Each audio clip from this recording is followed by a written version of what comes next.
I am too. I was expecting like 20.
I do enjoy that the route has a countdown. I find that's easier. Yeah.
worrying about the ride.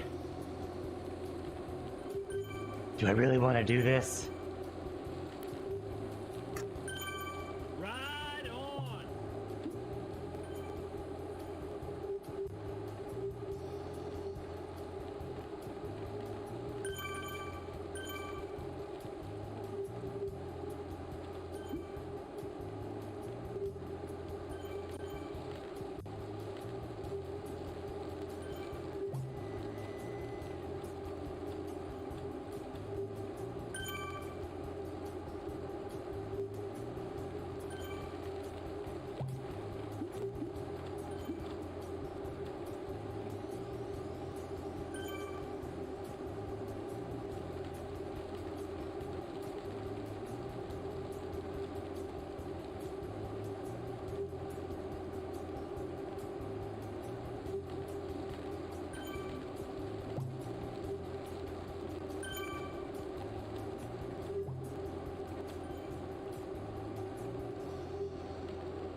He's one of those religious scientists.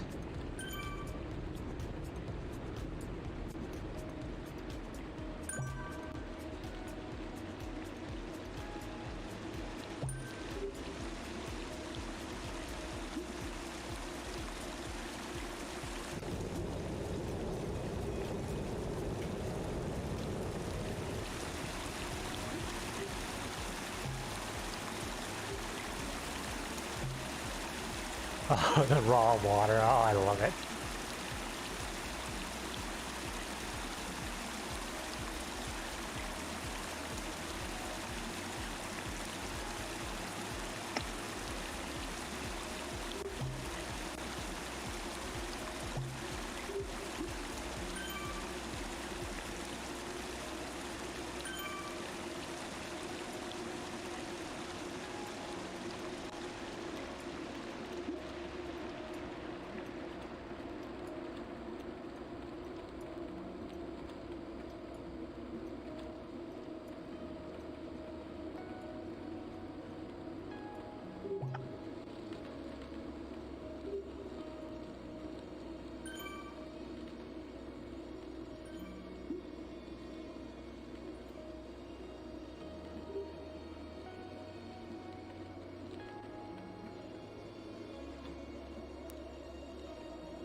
I sure am. 226. 5.7.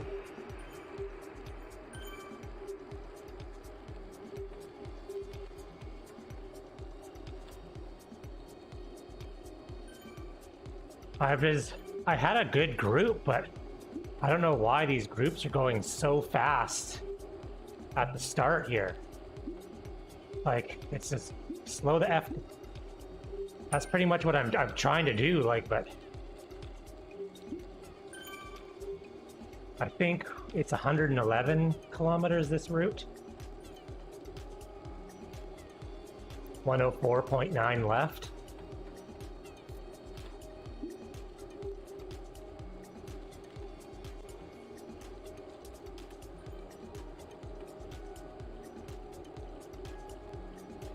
Figure this is, I haven't done this route, so I get the Fondo completion and a route badge all in once.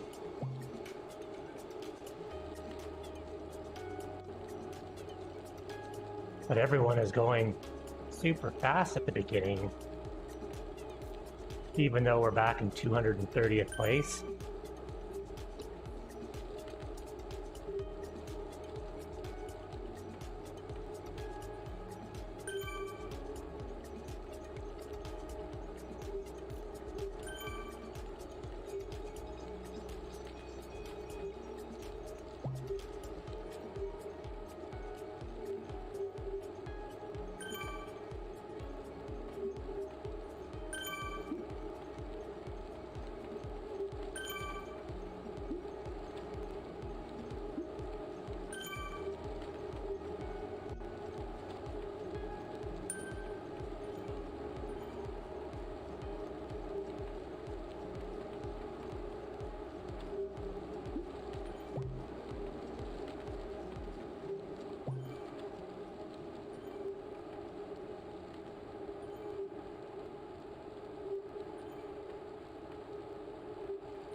Oh, I finally got a little group here.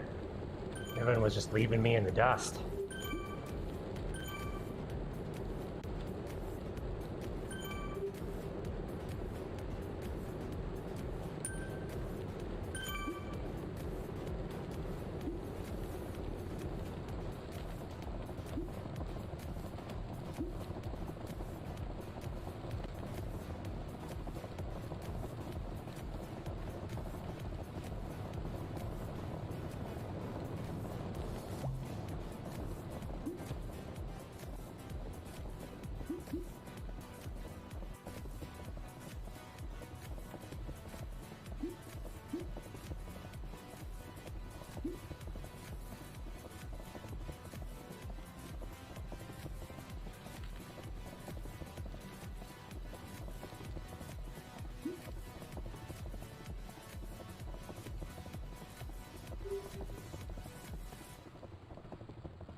Oh, climbing already?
I think you don't do the Alp to Zwift, but I know you go up the main KOM twice. You go up the one side and back down. And I think you do the volcano climb. I didn't really research this one that well. I just kind of was like, oh, I haven't done that route. Let's do it.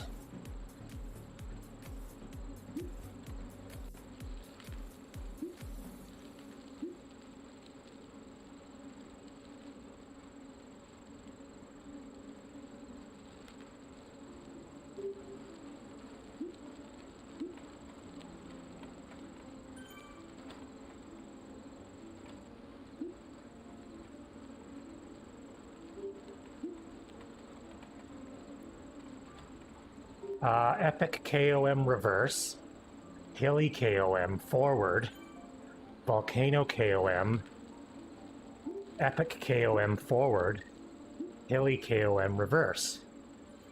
Yeah, a lot of hills.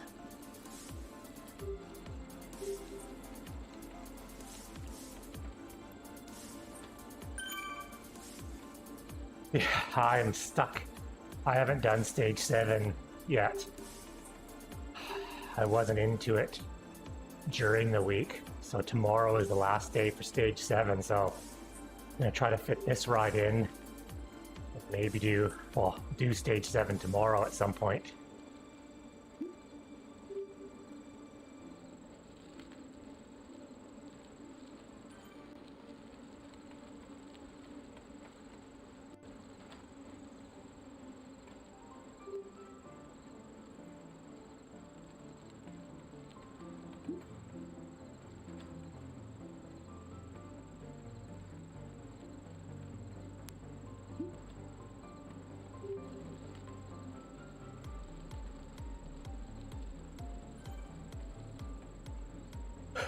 That's a good plan for the day.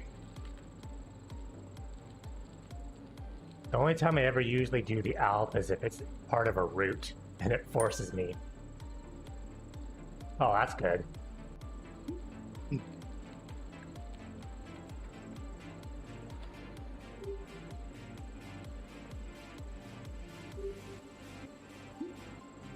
Oh, for the Tron Bike Challenge?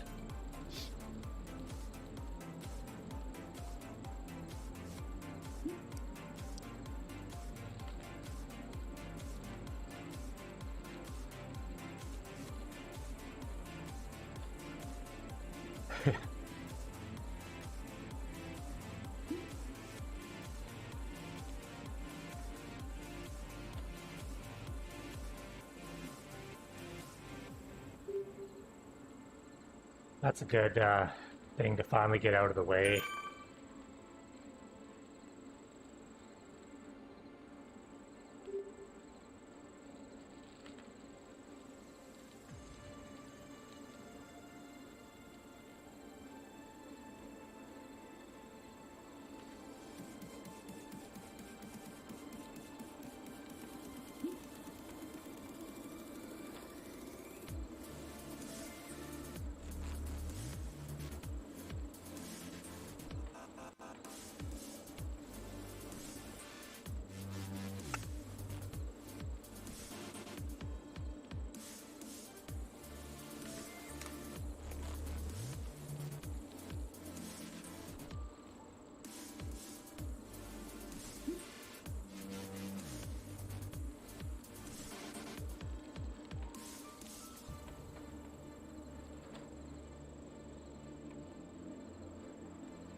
Hey, thanks for the follow, Raj.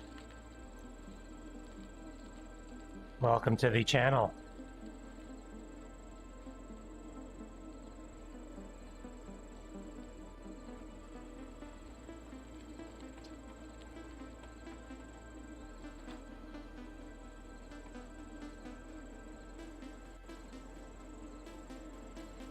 I am from the west coast of Canada,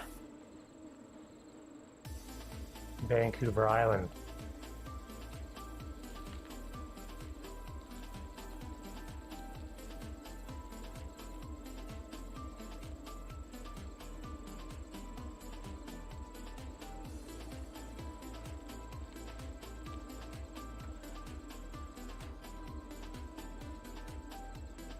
Oh, we'll see.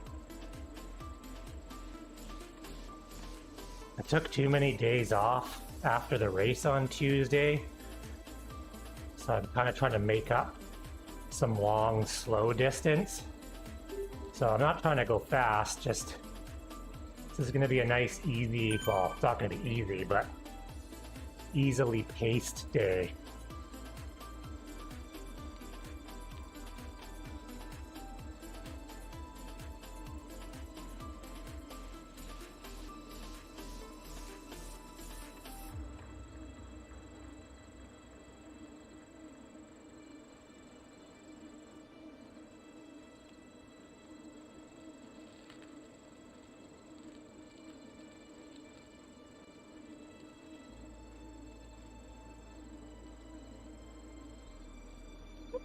Yeah. I think we're doing the jungle first, so that's not too bad. Remember to stop and change bikes.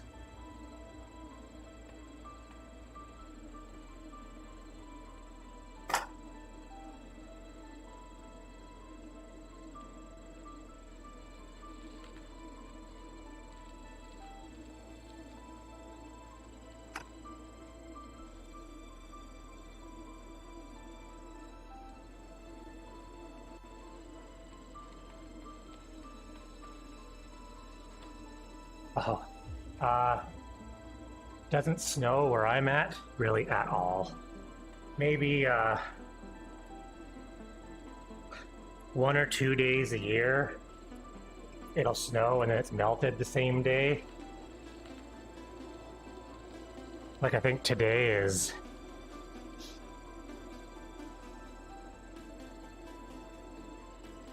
Look at that. 6 degrees and cloudy.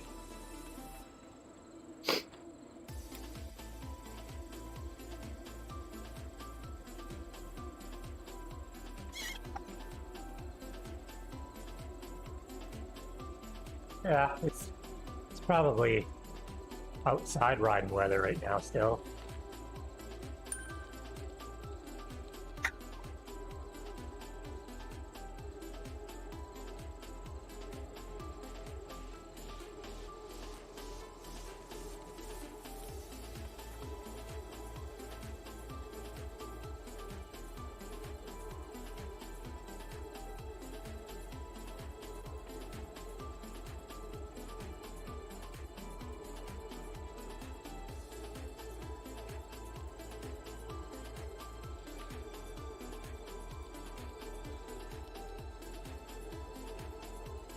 No, I had to go move some background stuff. My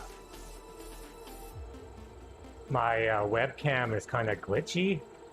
I thought maybe it was picking up stuff in the background, so I went and moved a bunch of stuff around in the garage, but still glitchy.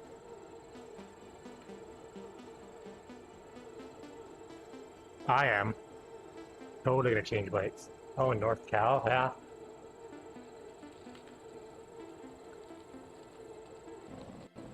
Oh, I think I might have missed the bike change.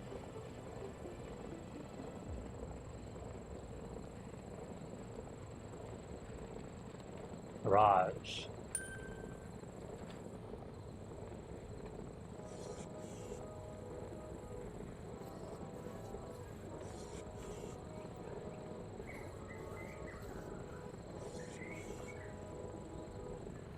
Oh, I can't go into the garage until I've come to a stop.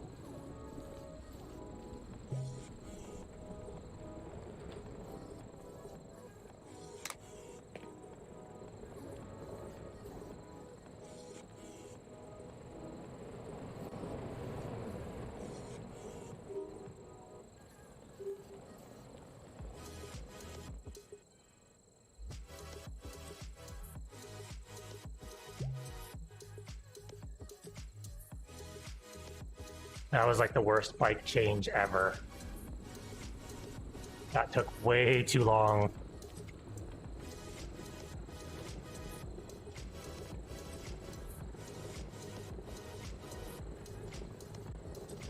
Yes.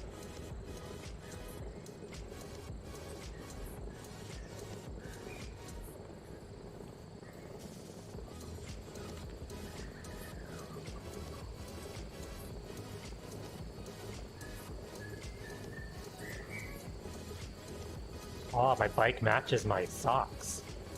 Didn't even plan that.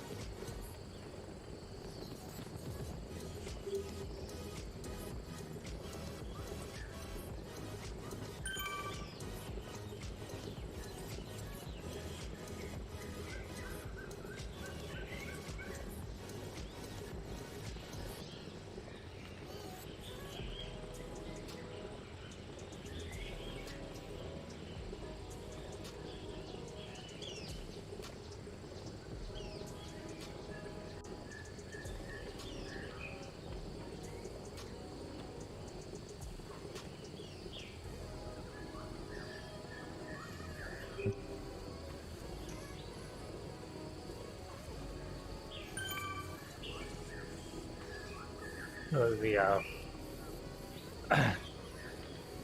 think I changed the bike a little too soon. Maybe not.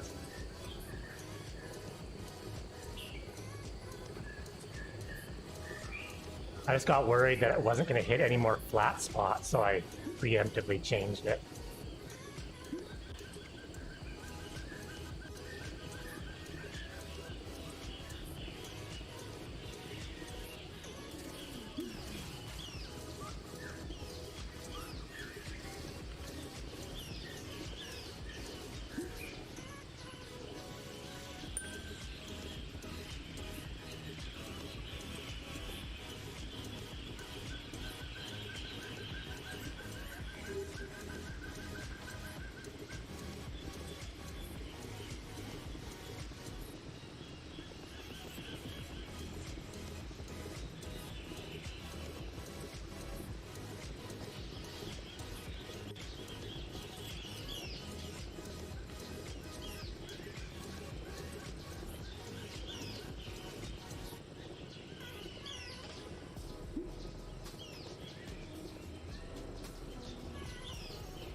So, Northern California, the weather is usually pretty good there.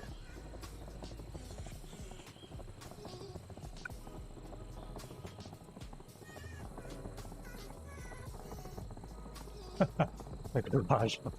Nope. No birds in this garage. I was talking, I have a couple buddies doing this ride, and we're on Discord, but they're too shy to have their voices broadcast. Because normally I would just have Discord on with them talking. Everyone on the stream can hear them talking, and so I'm kind of jumping back and forth. So sometimes it looks like I'm talking to no one.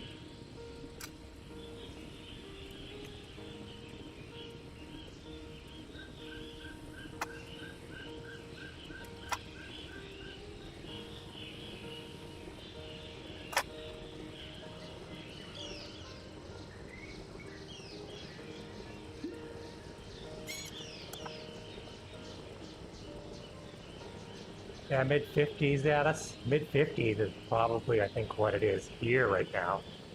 But, yeah, all the houses here are very well insulated. Yeah, we don't... What's nice here is the temperature variance. It doesn't really get super hot in the summer. And it, you know, a few days it gets into the freezing temperatures, but not very often. But in the winter it does rain a lot, and cold rain is like very, very uncomfortable and cold.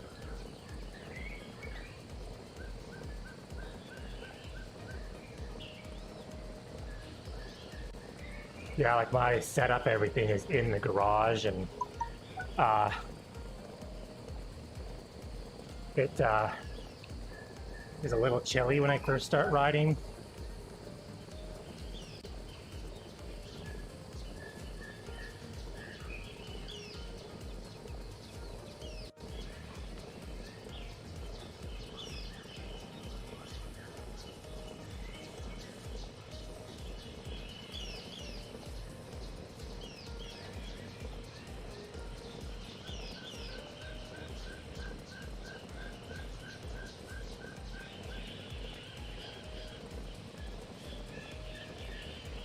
Kind of a weird one today. It's cold, but warm enough that I need to turn the fan on now. But the fan is just blowing very, very cold garage air on me.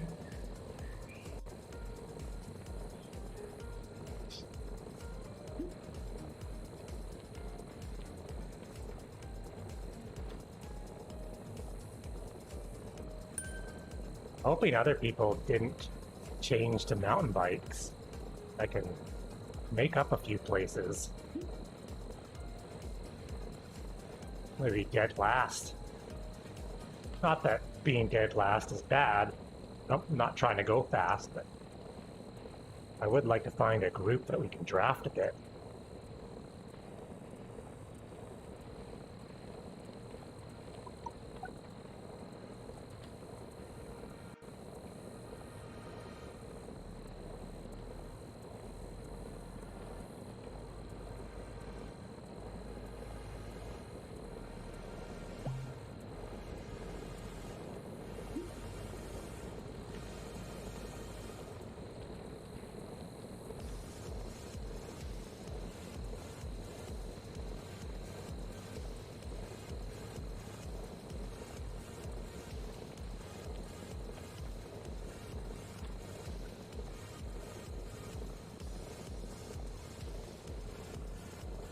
Oh, you passed me.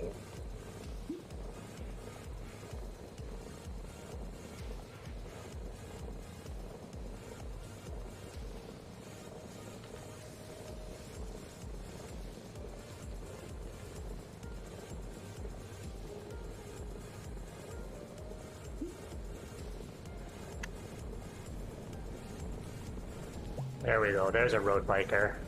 Take this, road biker. Mountain bike power.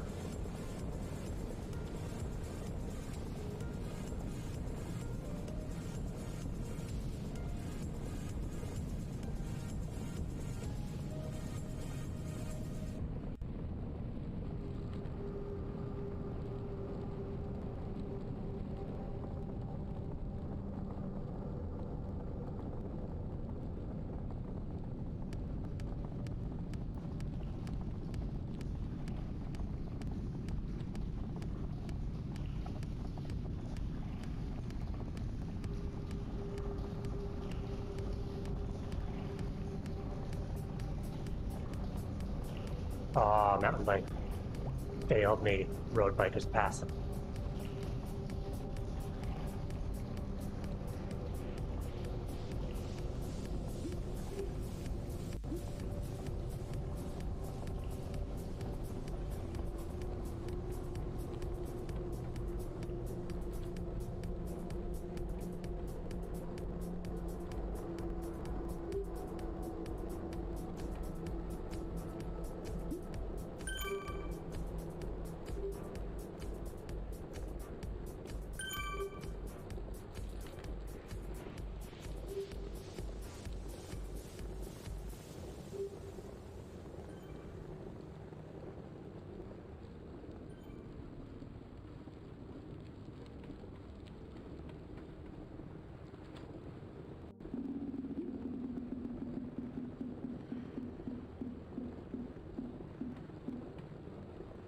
Oh, they're nice.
Oh, I need to catch that group just ahead of me.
Well, it's because no one wants to get out of their vehicle.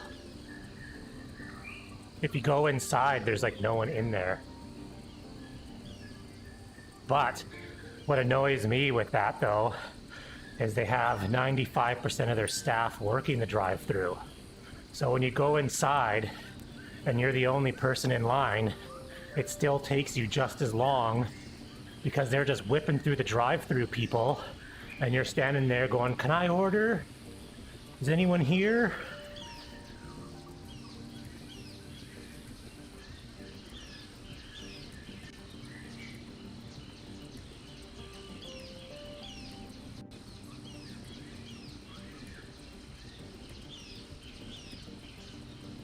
This route is slow going, I'll tell you that.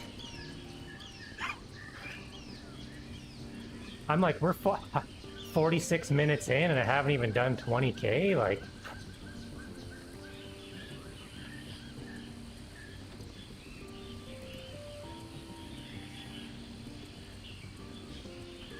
Well, dude, what's funny is this Fondo, this 111 kilometers, is almost the same elevation gain as the Tour de Vic.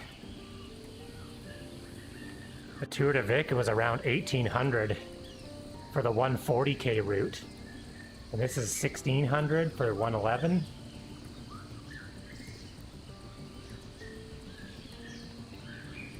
We're gonna crush the Uber Pretzel. We're doing all these rides. We're like we're doing all these like, yeah, we're doing all these like extra hard rides leading up to the Uber, and we're just gonna be like, ah, done. Yeah.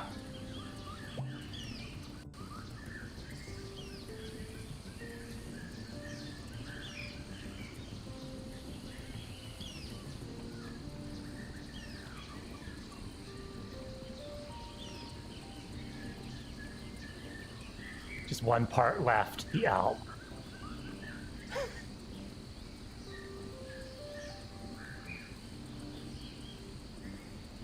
Well, the Uber Pretzel is pretty much this route with the Alp at the end.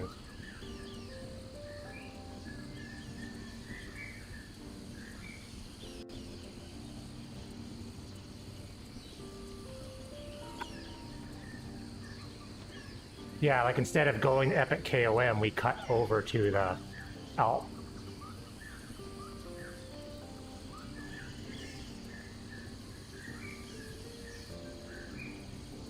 Yeah.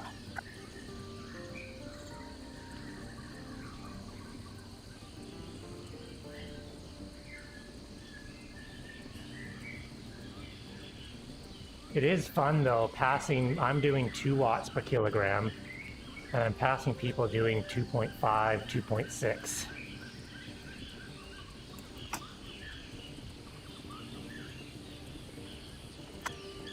Yeah, Brad's almost caught up to me, like 10 seconds back.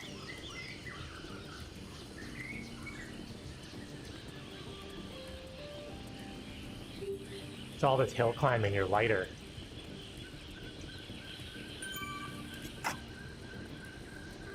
Yeah, this is, I'm definitely doing my 4-hour pace, like, for output.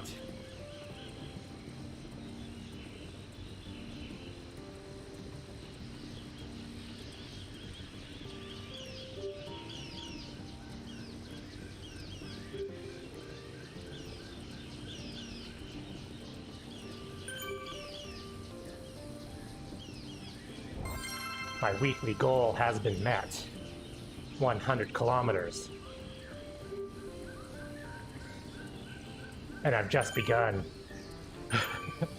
I think that's the default goal. Like, if you don't touch it, it's...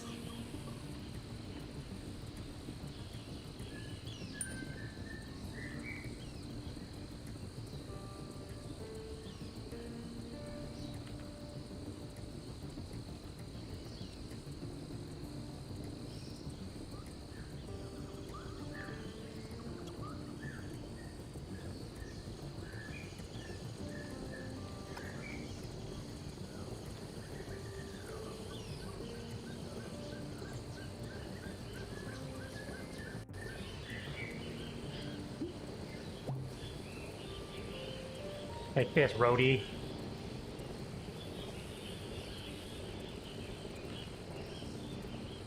Gotta give myself something to do when I'm 241st place.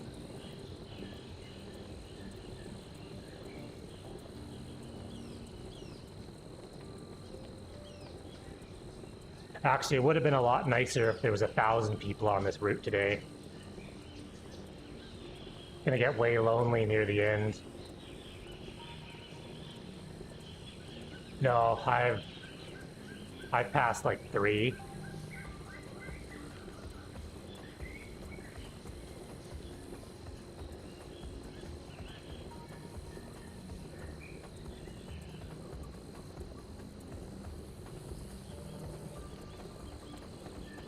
Yeah, that's why if there was 1,000 people doing this, we totally would have gained 100 places, but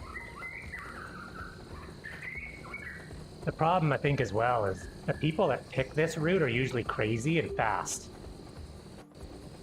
Like all the fast guys. Like, oh yeah, I'm gonna do the E-ride and I'm gonna win. So all the people that are like 250 and up, they're probably gonna quit before the end.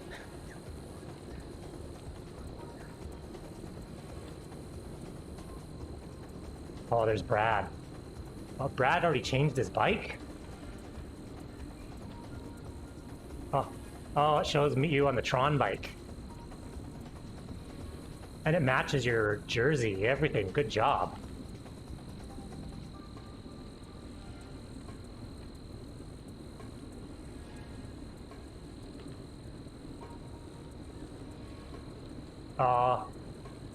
I've read that what other people see in Zwift isn't always what you're actually presenting to them.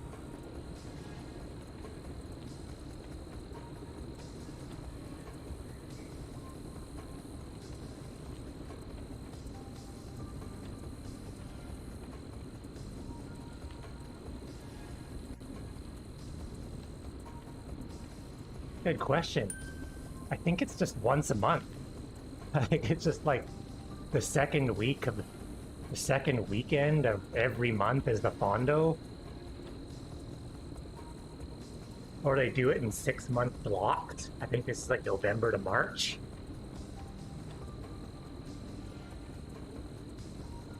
I don't really pay attention too much as my friends are like, hey, we're riding this on Saturday. And I go, oh, okay, let's do it.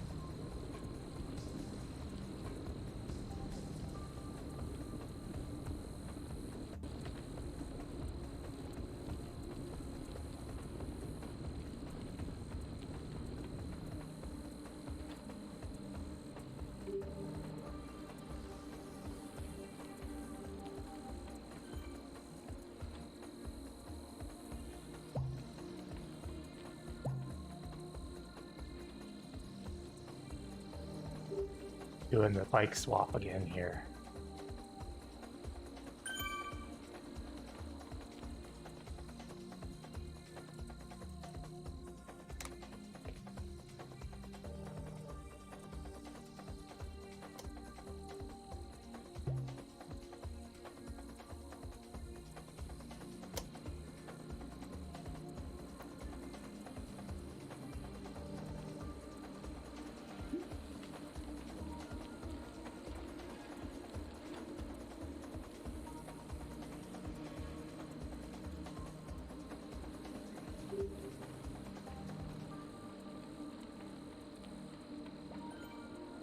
Well, isn't the rule that guys like the couch?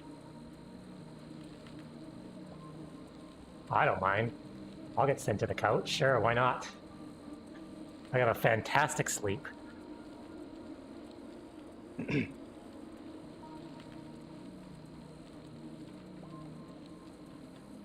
No, I don't think it actually ever has happened, but I actually don't mind sleeping on the couch.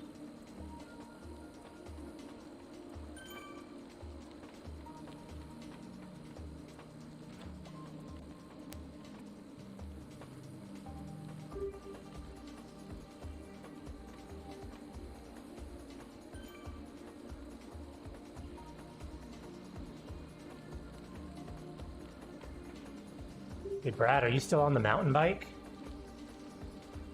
Oh, okay. I switched, yeah. I just had a really bad, stupid Apple TV. The remote is horrible. There's not fast switching.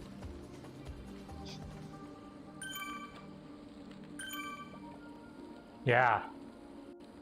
I just need the remote to work.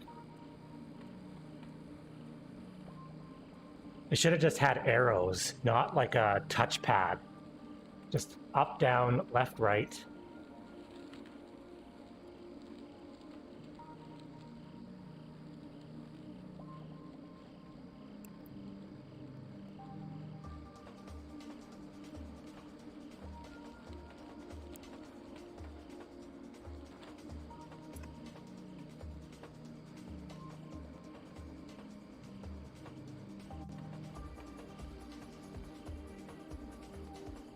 Oh, really?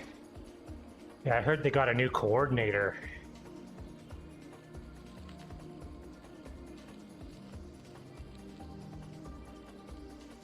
Well, I know the people down the street got a exchange student.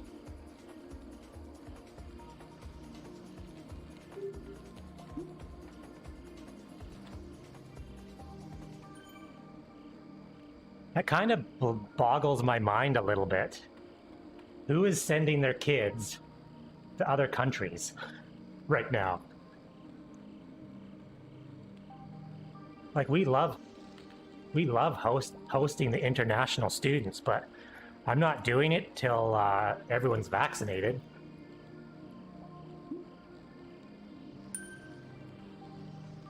Yeah, I could see maybe September. I think we're probably thinking more January.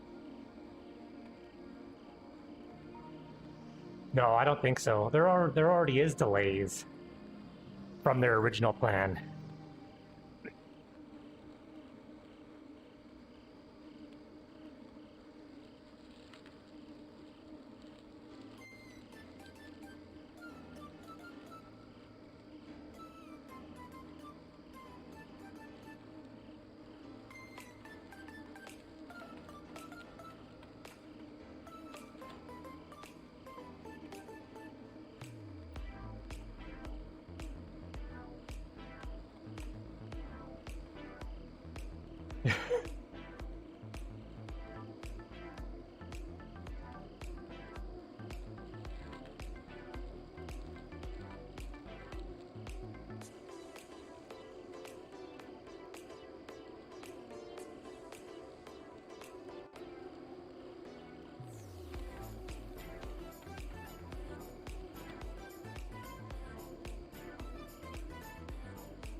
All that graphic card folding stuff. There's, I forget what university it is, but they have a project called Folding, folding.com. And what they do is you can sign up and it uses your computer graphics card for protein mapping. So they have like, 200,000 graphics cards, all folding proteins, and you get points for doing it and a rank, so people like that. But as the graphics cards get better, like my latest card will do, 20 times the output of my previous card for computing power. So it's like they have their own supercomputer.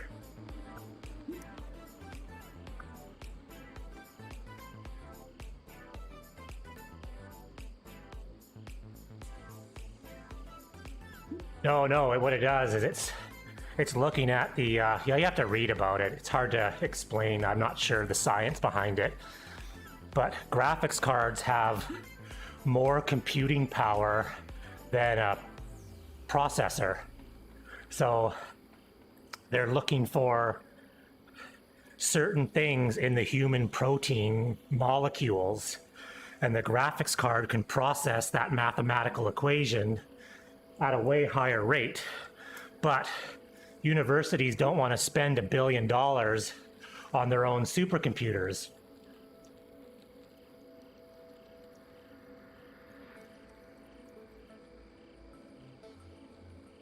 So I log in, it gives me a little task. It uses my graphics card, does the task, sends the results back to, the university.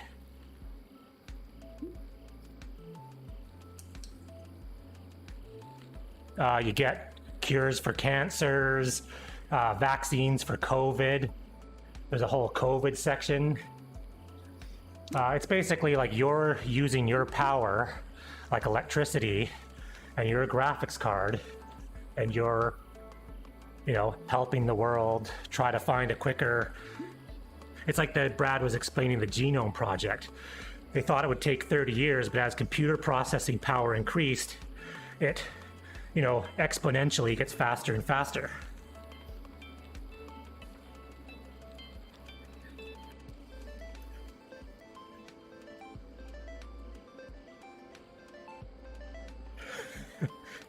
Exactly, Young.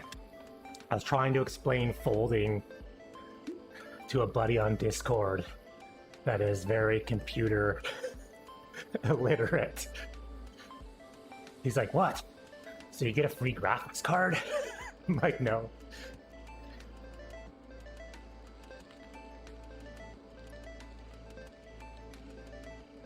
It is super interesting. And it's cool that you can kind of like lend a hand, but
I wasn't paying attention, and all my buddies or my buddy has dropped me.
The first real long slog of an uphill.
wonder, do we do the radio tower in this route? I hope not.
Well, the problem is if you fake a sick day, you have to go get a COVID test. Because that's my company policy. If you're too sick, they're like, you gotta go get a test if you're that sick. Well, it's like a runny nose though. Like it's... I have to fill out my online app checklist every morning saying, runny nose, nope. Headache, nope. Fever, nope.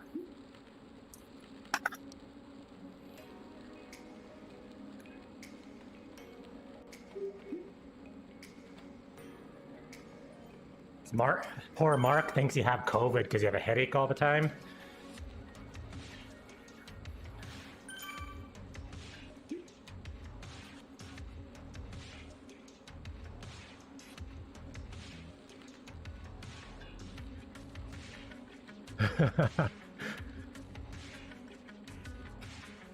I'm not that tired yet. It's coming.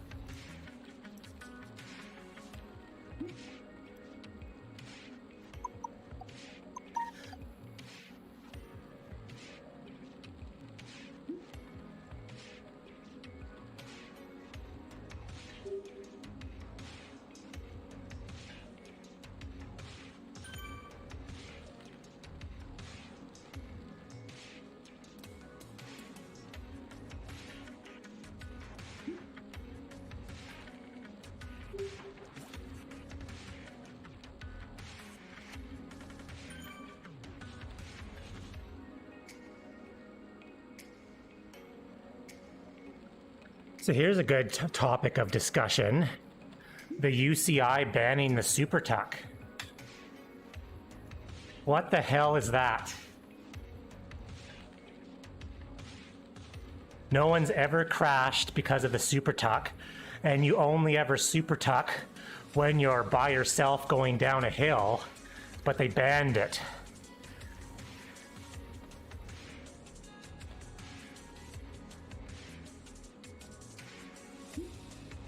Like, it makes no sense.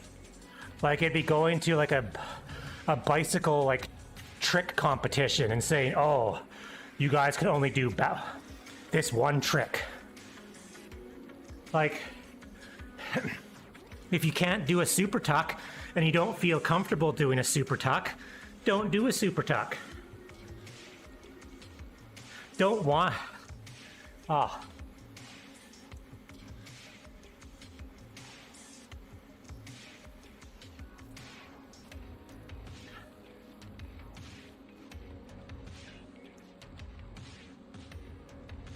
Well, your bike handling is a little diminished when you're in that position, but I mean, they're professionals.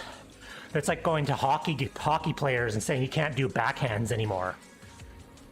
Sorry, only wrist shots, because slap shots are really hard and they could hurt people. So only wrist shots from now on.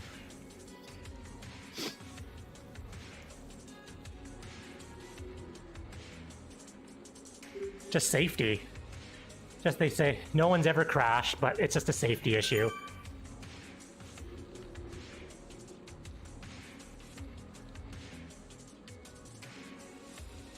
Yeah, that is a good question.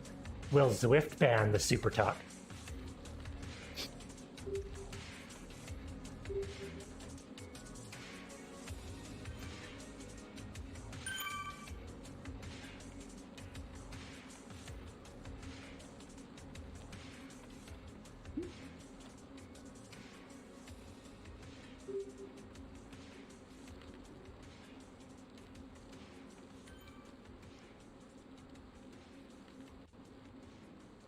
It's a good thing our local time trials aren't UCI regulated, because I super tuck in the time trial all the time. Yeah. Well, there's two hills on our time trial course that are super tuck worthy.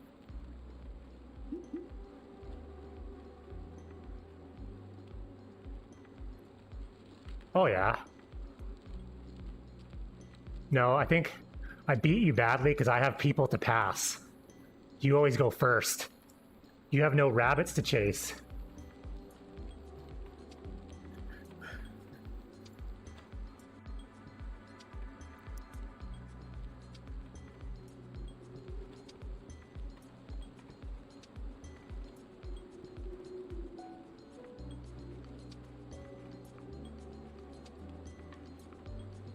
All you just do is you just pick the time that you had the last one and pick that.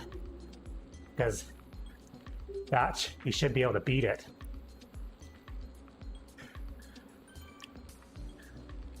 Oh, there'd be so many weight dopers in that. Everyone instantly weighs 200 kilograms. Oh, I had a big meal last night. Had to go gain some weight for the race.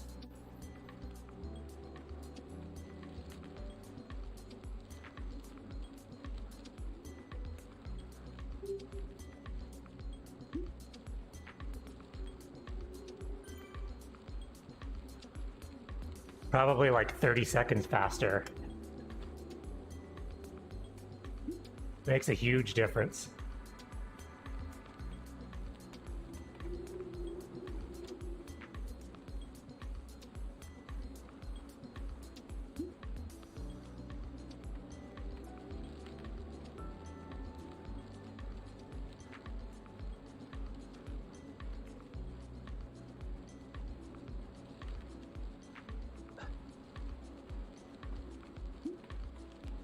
Yeah, I try.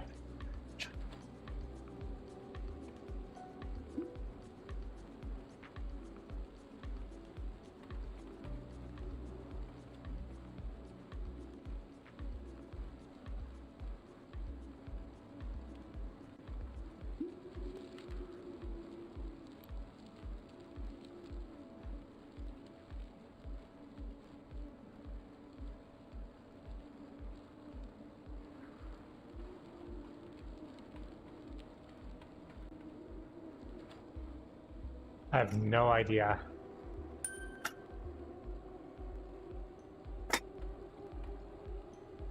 We haven't had a meeting in a while. Well, it got all fast and furious with the meetings because we had public backlash for not having events this year. So we had to address all these people, and then there's been zero follow-up by the complainers. Everyone's like, you can't cancel events. What are you talking about? That's crazy if you cancel events. Oh my gosh. And then it was like nothing. Yeah. Well, if you need help running these events, I'll help. Okay, that'd be awesome if you could help. Never hear from him again.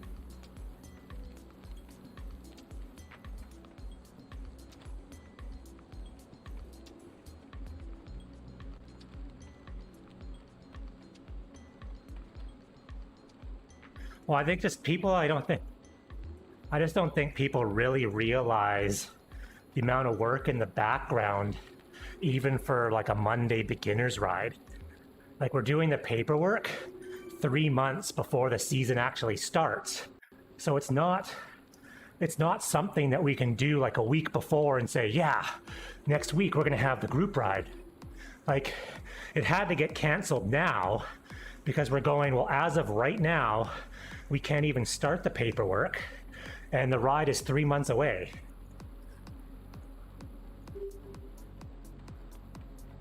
Yeah. I wonder how Cycling BC is doing.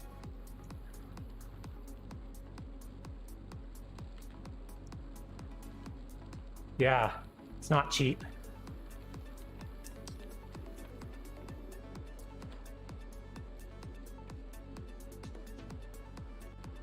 It's crazy expensive for bike insurance. Like, it's not worth it.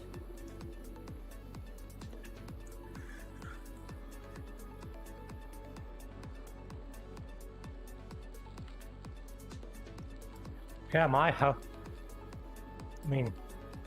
basic coverage, I get $2,000 per bike. But if I want to go above that, it was like $600 a year to cover the bikes for what they are really worth.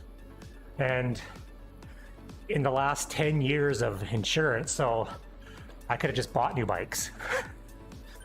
So the money I've saved on insurance, if something does get stolen, I have like $8,000 in the bank to buy a new bike.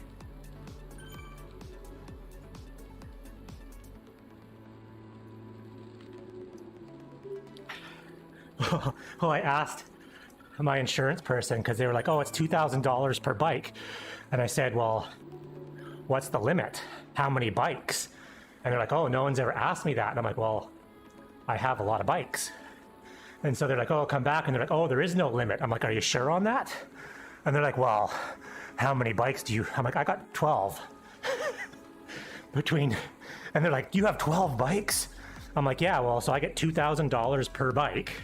And they went back and checked and they're like, yep, that's correct. So, hey, Norm.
Yeah. I've never had a bike stolen. Like, all of our bikes too are registered online. There's that app. I don't know if it's in the States, but up here it's called Garage 529.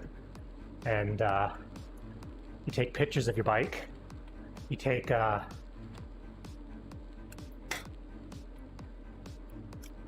wow. That is a crazy expensive route.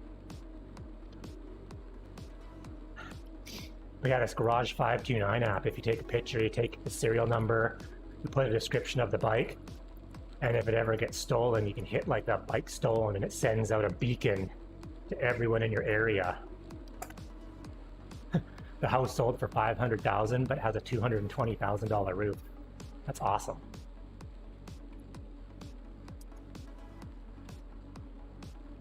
Well, this hill is like 5%. It's not too bad, actually. It's like a really long version of the Volcano KOM.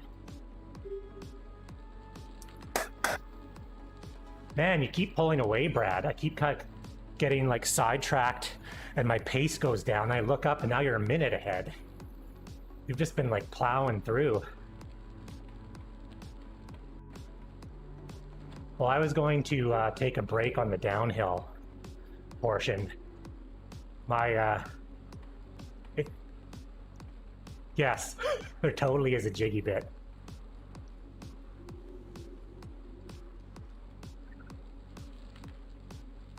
No, it's weird. You know, it's like 6 degrees, but it's kind of muggy today. Like my garage, like, is humid. I'm sweating more than I should be for the output that I'm doing. And all my, like, sweat towels are too wet.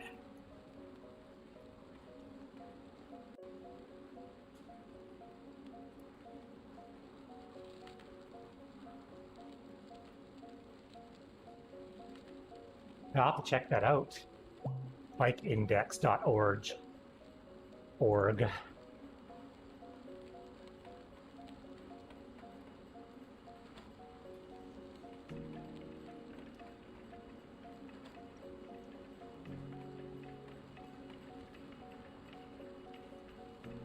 Norm, are you still there? How you feeling today?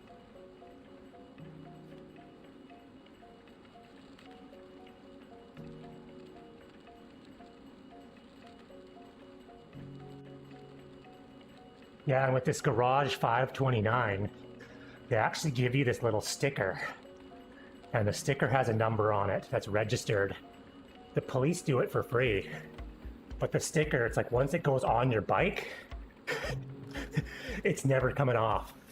Unless you pretty much sand the paint down. It is stuck on there good, so thieves, it's easy to tell. Like, oh, that bike had a sticker on it because you totally wrecked the bike trying to take the sticker off.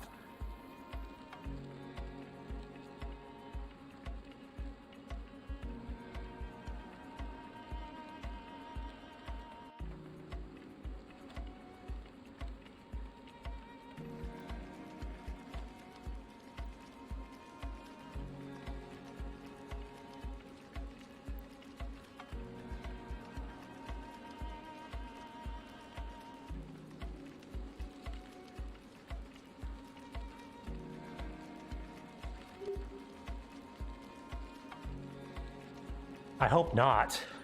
I hope we don't go up the radio tower. It's too steep. Oh, hey. You know they're doing the whole 100km/h badge? The Yorkshire course. I got it twice on that race. I went over 100K. There's this one downhill. It's like 18%, really short, but it's, you can go into the downhill doing like 40, 45, and both laps, I went over 100km/h coasting. So if you want to get that badge, that's the place to do it.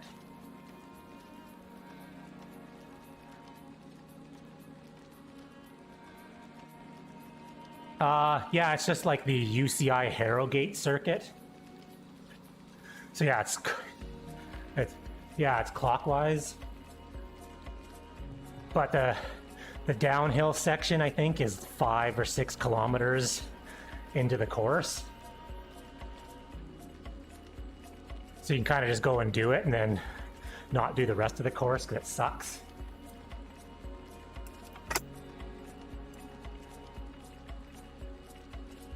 I shouldn't say it sucks, it's just all up or down. Oh. Just lost sensors.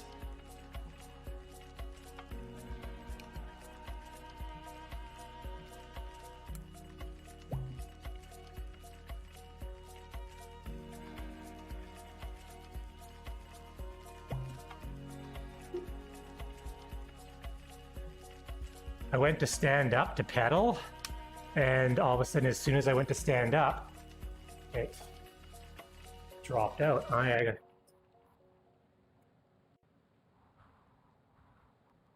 gonna do a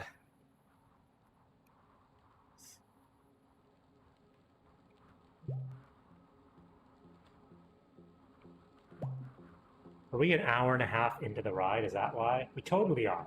This happened last time.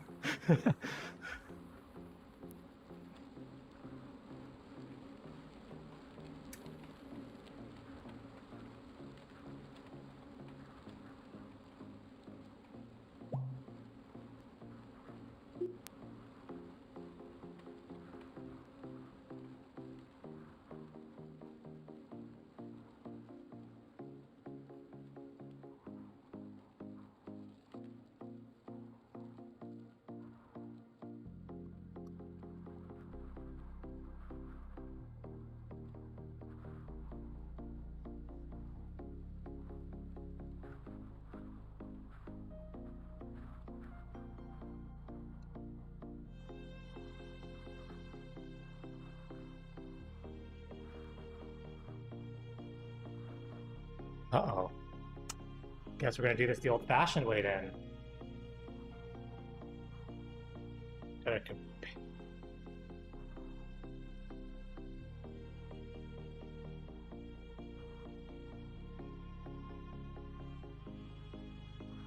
Oh, I unplugged it. I'm gonna unplug it for a little bit longer. I don't know if it's the kicker, or maybe the Apple TV is kicking the bucket. My Apple TV streak is over. Like it just was, everything was working fine, and then it was like, boom, no power. And when I pair the trainer, it still says I'm putting out 238 watts, even though I'm not like moving. But I can pair all the stuff to my phone and continue on that way, but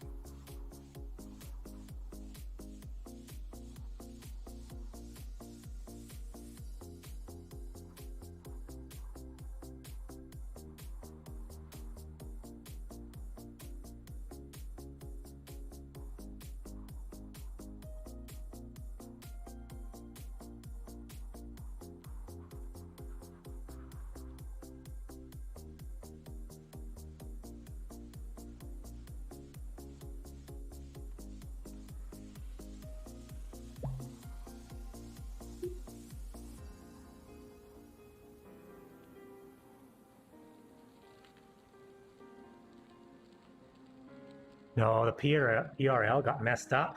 I had to restart, and I guess when you restart, it didn't. It said, you know, join up the route that you used to be. And I continued on, and it didn't give it to me, so I think it just dropped out. But the goal is to not turn the Apple TV off. I am going to pair with my phone here. Get this back working.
Alrighty, we have power again through the phone.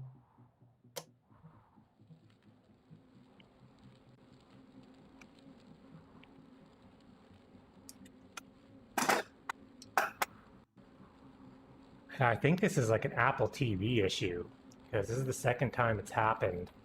And I can pair the kicker and all the sensors to my phone and go through the companion app, but it's not picking up. Back in action here.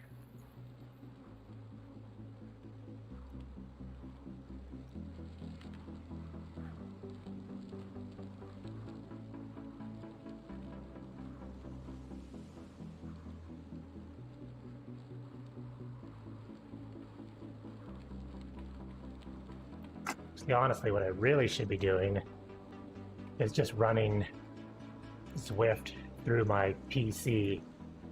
Because right now I'm running Zwift on the Apple TV, from the Apple TV to the Elgato capture card, then to the PC. So I could just do it all in one spot.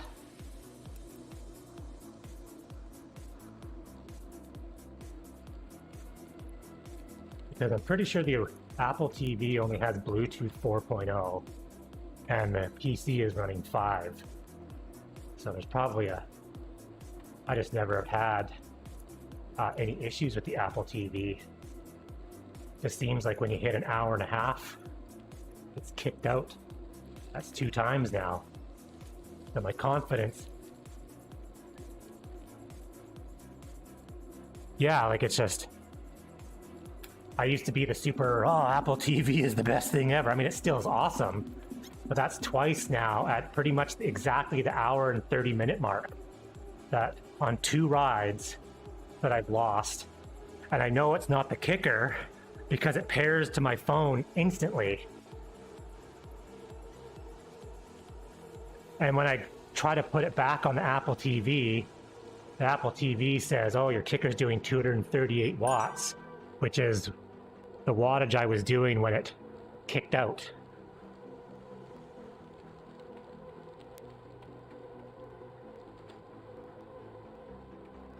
Yeah, so maybe I'm going to test it tomorrow when I do the stage 7. I mean, I pack my computer, which is like a pretty beast of a computer, into the garage to stream. So why not run Zwift through the computer as well?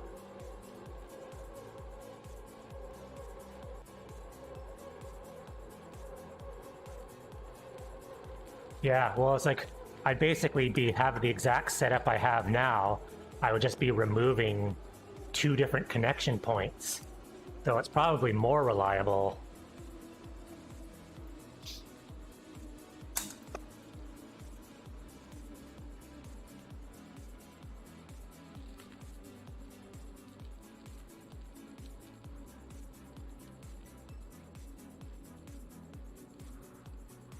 I'm just on the little dip.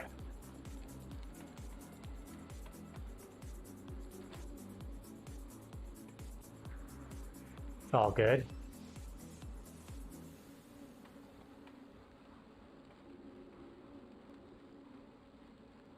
Nope.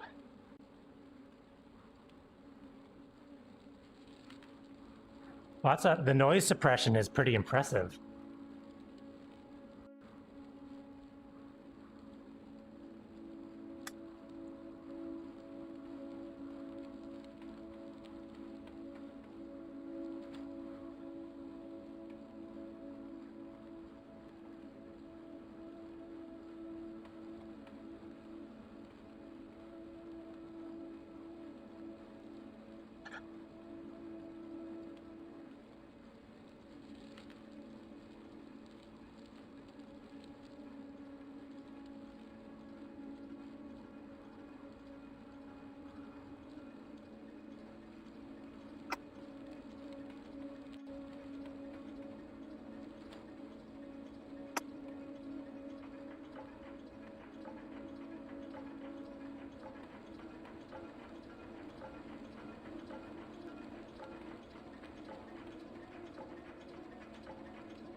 Almost at the downhill.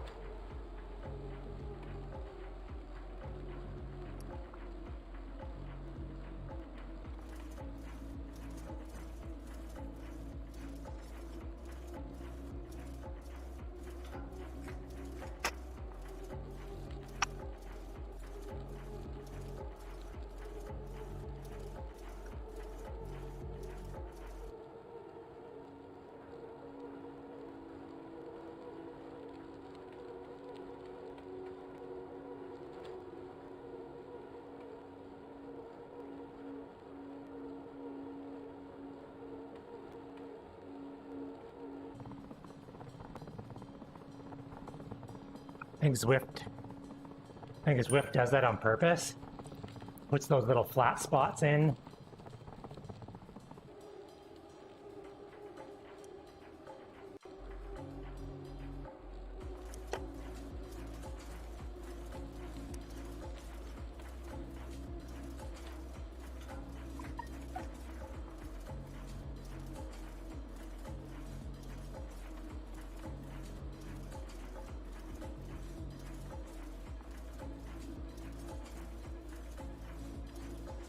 All right, I think I hit the downhill.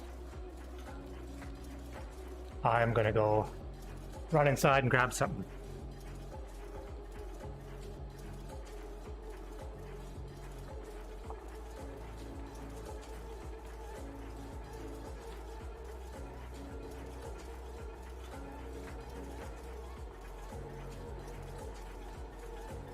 Norm was on my stream. He stopped in and said hi.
Oh, still going downhill.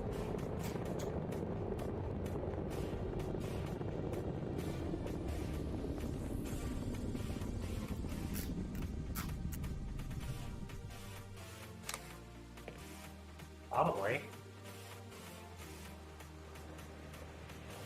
Oh, I stopped.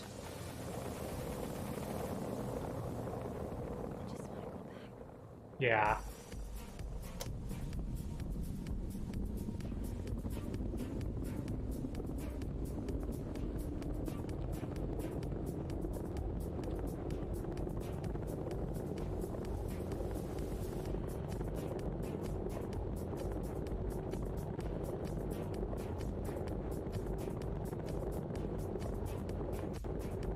I changed my socks.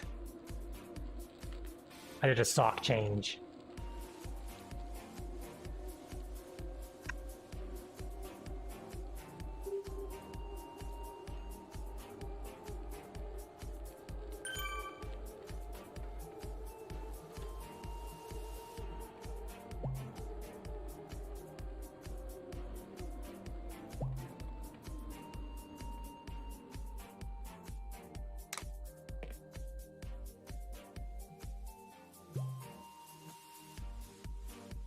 But why are you stopped? It's minus 5%. Don't stop.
Apple TV is back alive. Just needed a break. It's like it was just tired. Well, I found a quick way of putting the brakes on though. If you go into the pairing screen, it makes you come to a dead stop. I didn't know that. No, my keyboard's not working right now.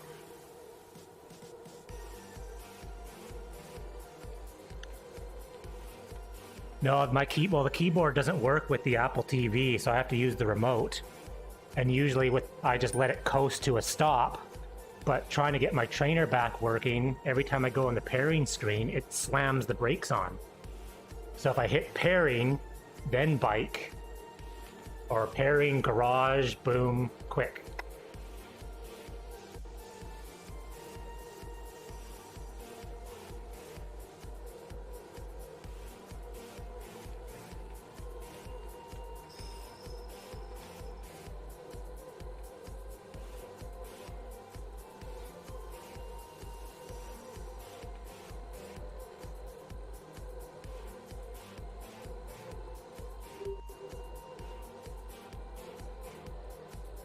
That's awesome.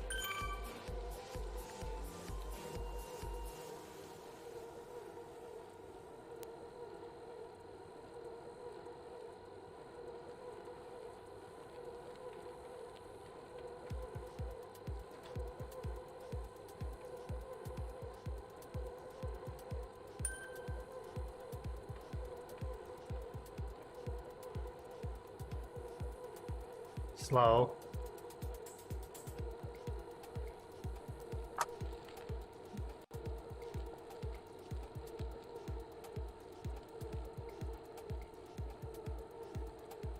No, there's no keyboard in the Apple TV that I know of. Usually when you type, it's got a microphone in it and you can talk to it.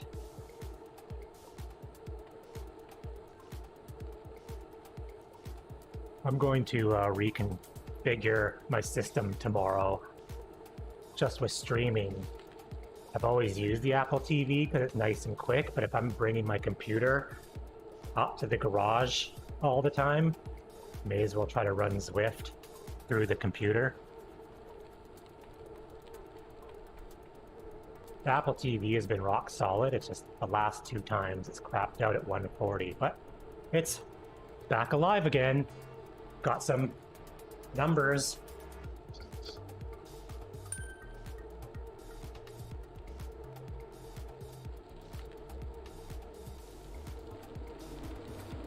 Oh, I see the guys going back. There's guys going back up the hill already.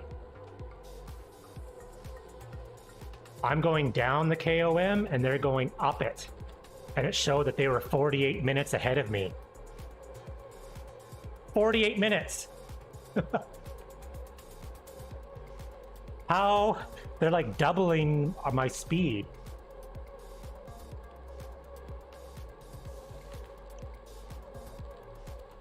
How far ahead did you guys get with all my issues? Holy crap. I'm 37.8.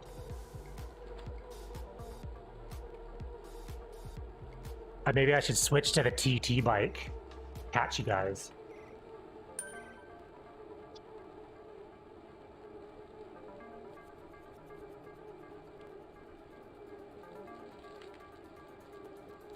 He was doing his own Larry ride.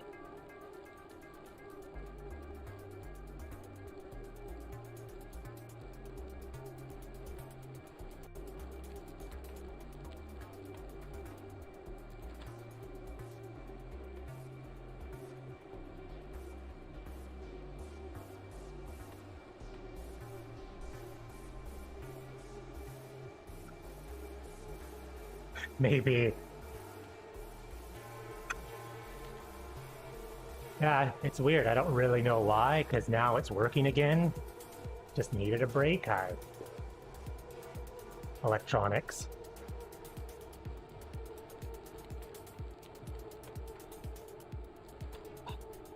Oh, I had been... No, you finish.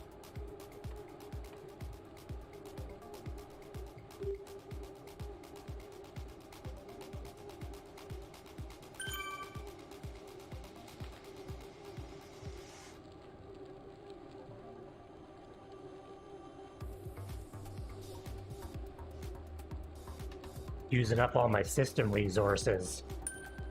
Holding.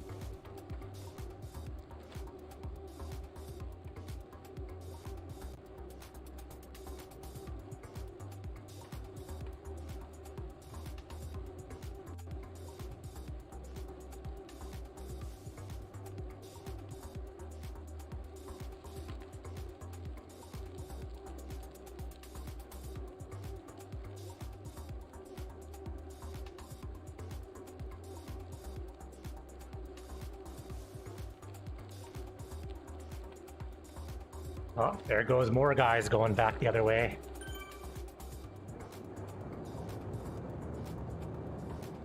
And it wasn't burgers. That wasn't.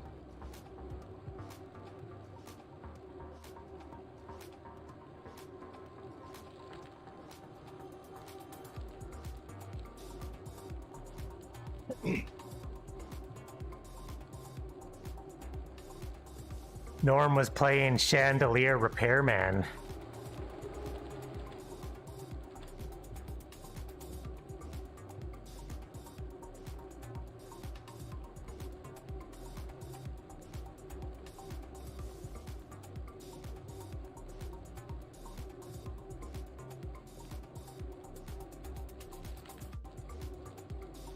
Oh, awesome. Oh, yeah.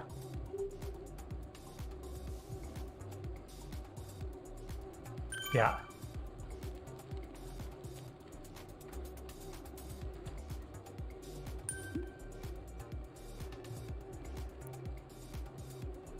This is discouraging. I keep seeing people going the other way.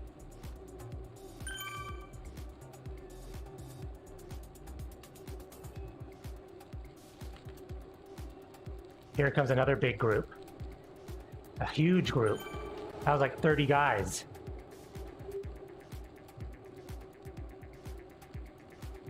$290. Yeah, we did takeout last night from bin 4. Oh, that place is amazing. It's a burger joint. Every time we... It's right beside... It's kind of beside Costco. It's where, like, the Scotia Bank is. Yeah, it's every time we go to Langford, we always stop there. And yeah, just out of the ordinary kind of burgers, but it is amazing. It's really good if you're gluten-free. I'm not, but they have like an entirely separate, like, gluten-free kitchen. So I have a couple friends. There's about 5 locations. I think it started in Kelowna. There's 2 in Victoria.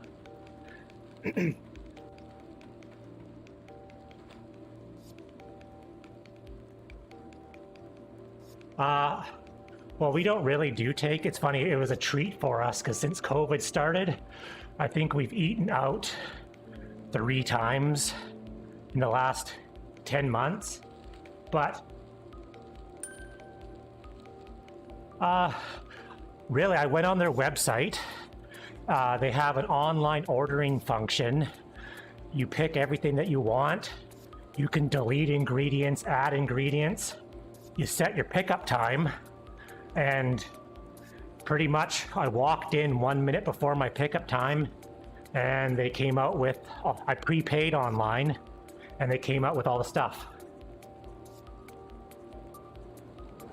I just did it online. I just did sort of minimal.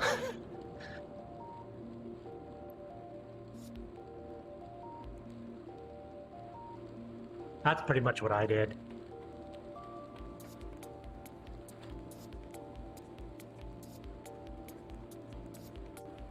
Yeah, it's pretty bad. Like, there was no one in this place, but...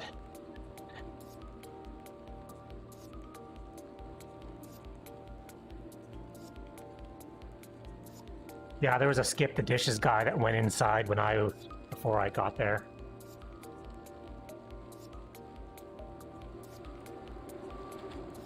No, it's for burgers. It is probably the best burger place I've ever been. Just weird things, like they do, like, you know, Wagyu beef, they do bison, like, and the burgers are just, you know, like mine was guacamole, back bacon, and, you know, like it's different combinations, and the buns are amazing, and like artisan created burgers.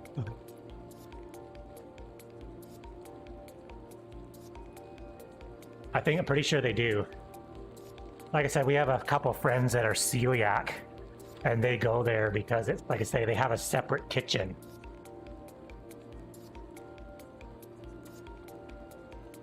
So you're guaranteed that, you know, nothing has touched anything that it shouldn't be touching.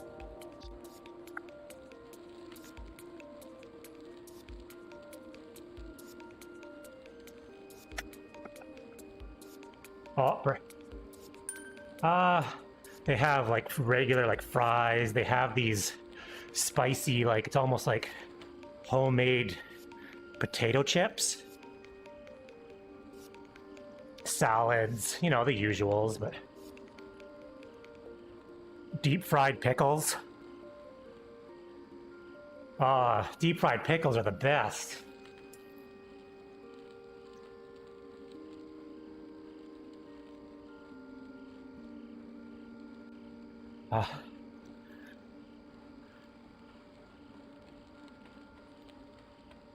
Deep fried pickle with like a garlic aioli sauce. Oh, so good.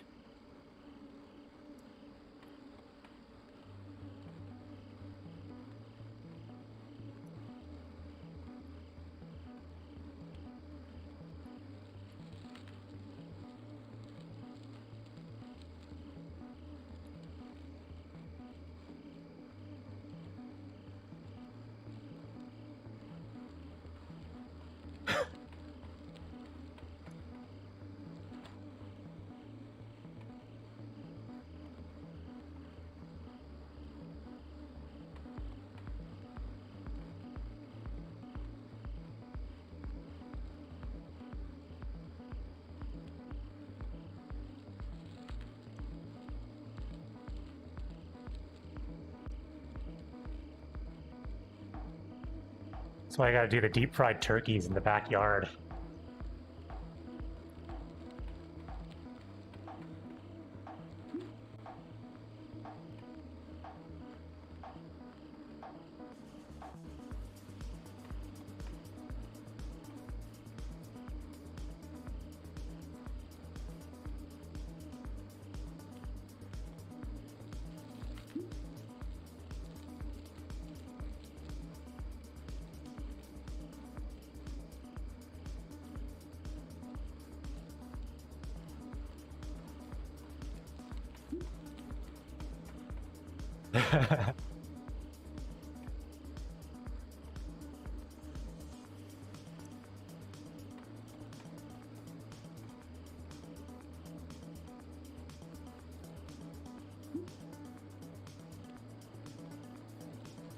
I know I had to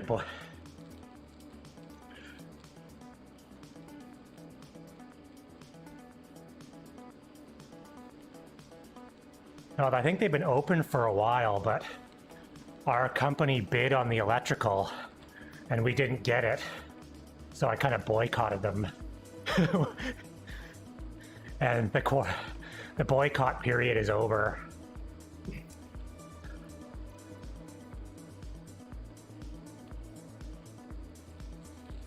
Yeah.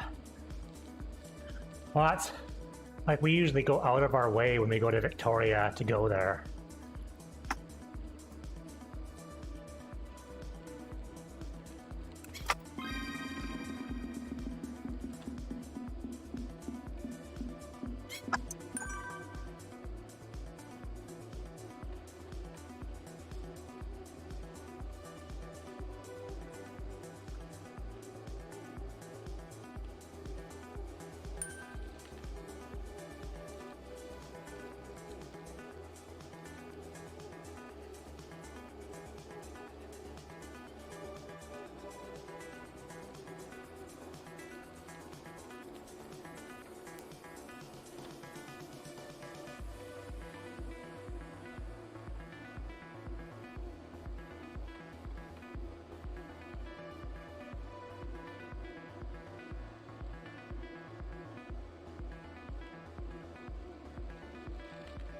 Well, and that's kind of like what you do in a race.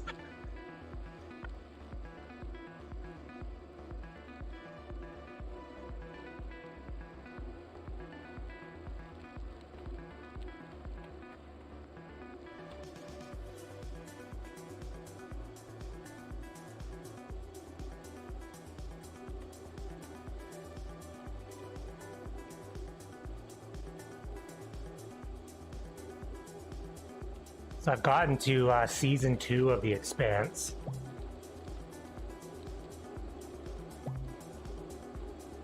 Oh, really? Yes.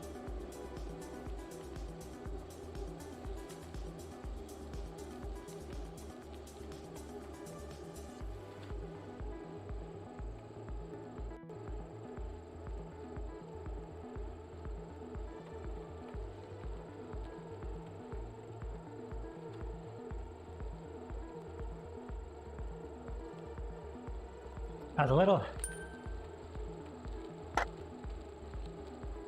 been a little disappointed in the last couple episodes because it seems like the characters are doing things out of character.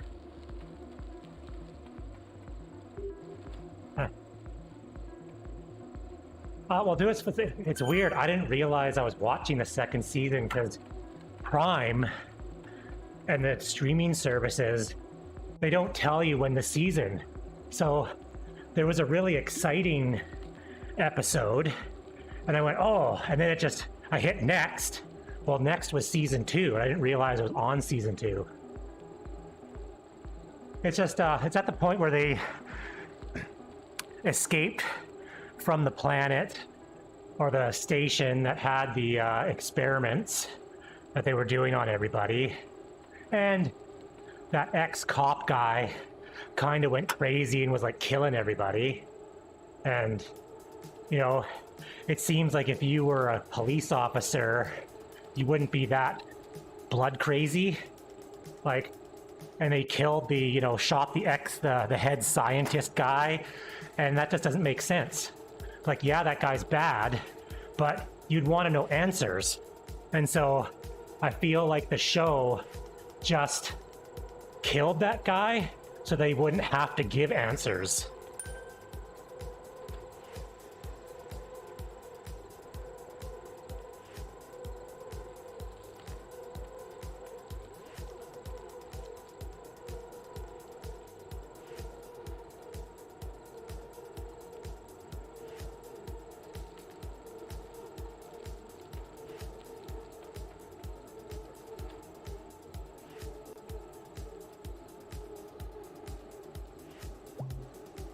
Yeah.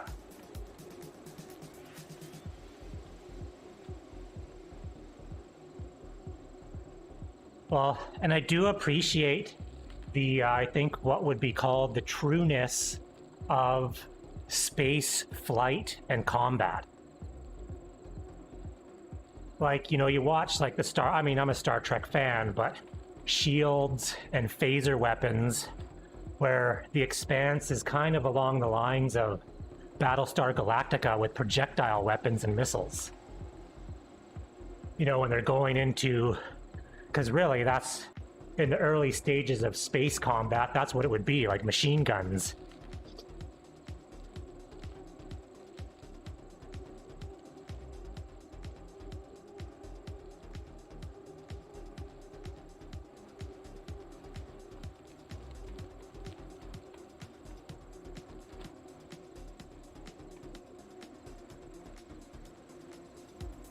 Yeah, like they were going into a battle and they all put their spacesuits on and vented the atmosphere of their ship because they knew the ship was going to get holes in it.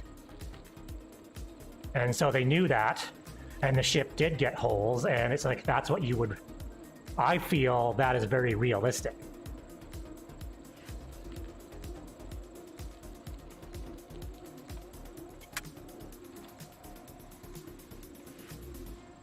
And just the way the ships move, like they kind of float around and they can do weird maneuvers because there is no up, down, left, or right.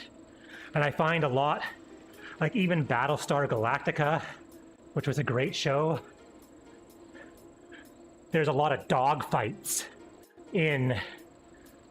but in space, the dog fighting, your ship should be able to change direction a lot quicker than a swooping arc.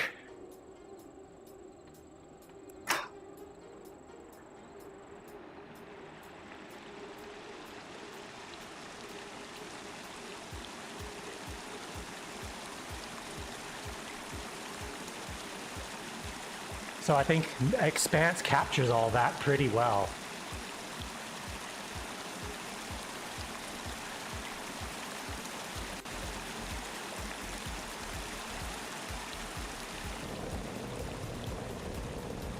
I'll have to start watching that then.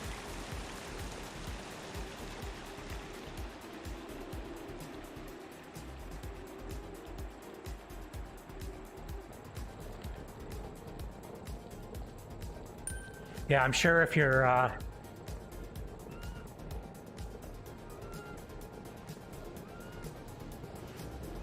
think you're probably right, Brad. Like, I think every time you get transported, you have the flu for a week because your molecules have all been reassembled and you're out of sorts.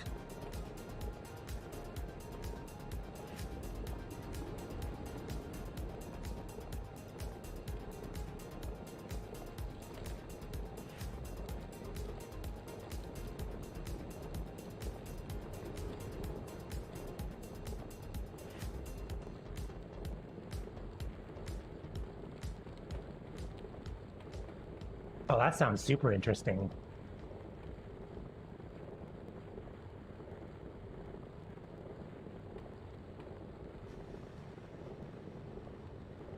Huh. I'll have to check that out. I don't really get a lot of time to be watching TV, so I kind of have to put things in order. Add that one to the list.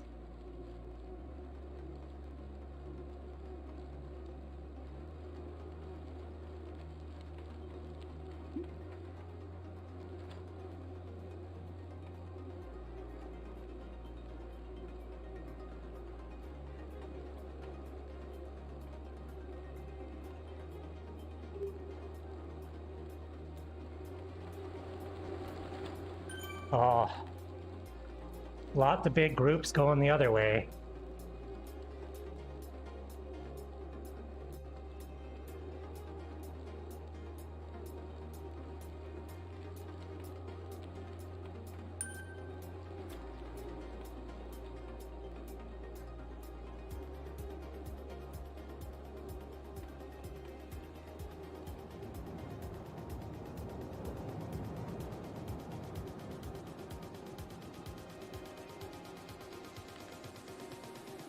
Yeah, you're like 5 minutes and 3 seconds ahead of me. Brad's 4 minutes and 4 seconds.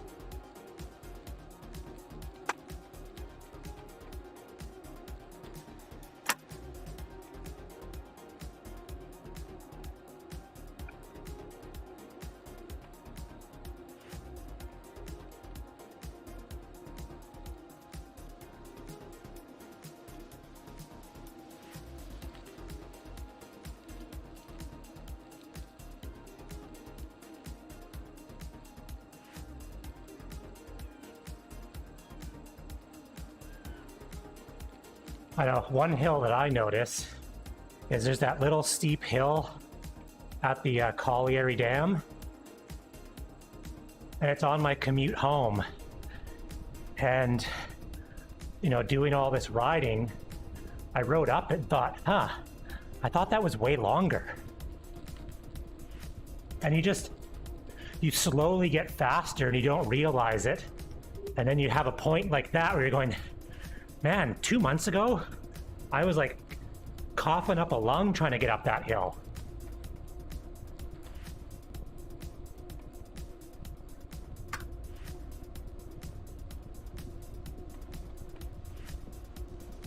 Oh yeah.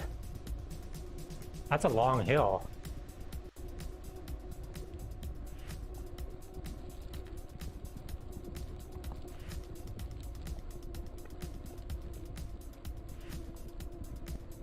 Well, it happens so gradually, you don't really notice it.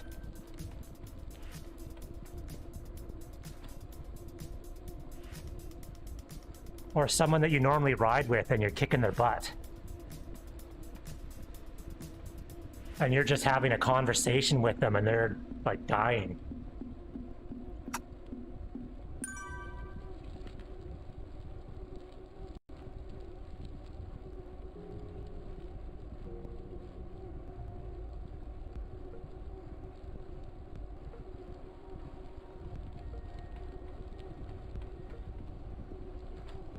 Pushing a little bit more on the flats. I'm gonna try to catch up to you, Brad.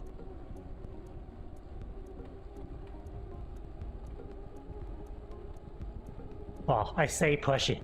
I say pushing it, but my pushing it today is like 230.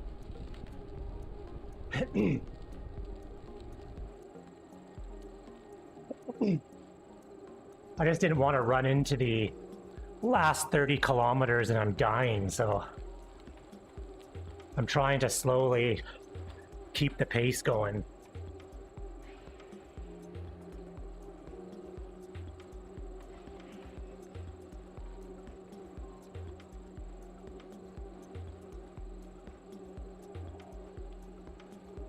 No.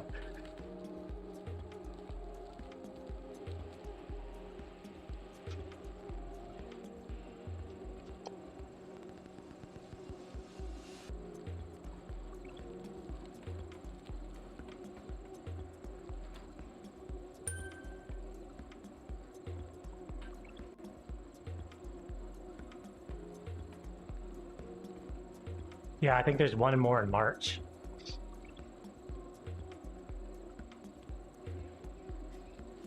This one's actually pretty nice. I don't mind this one.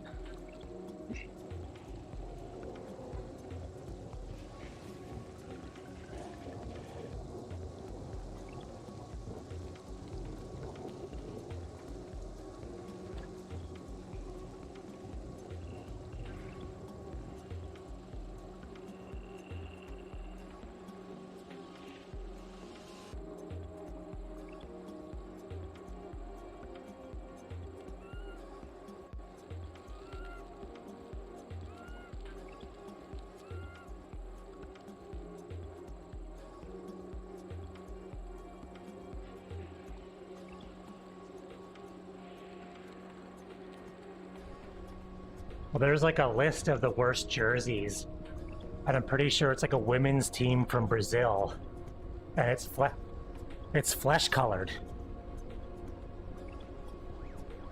And at first glance, you totally think all these ladies are nude.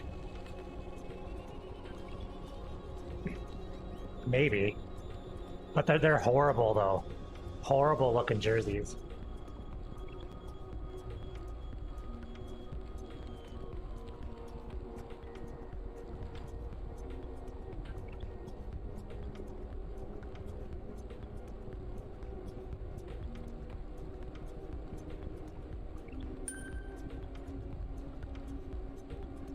No.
Well, considering I'm not even halfway and we're 2 hours and 15 minutes in,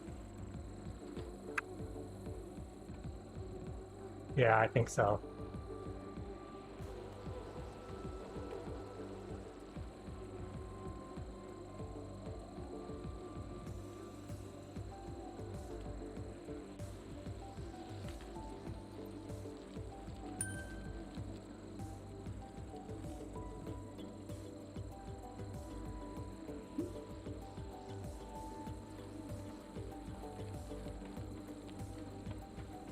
Especially if you can time the off the bike on the downhills.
Oh, the placing list is a little weird.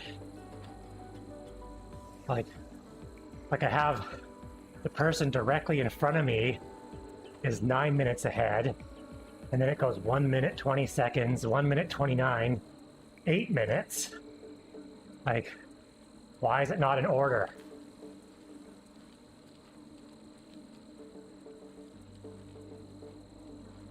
Yeah.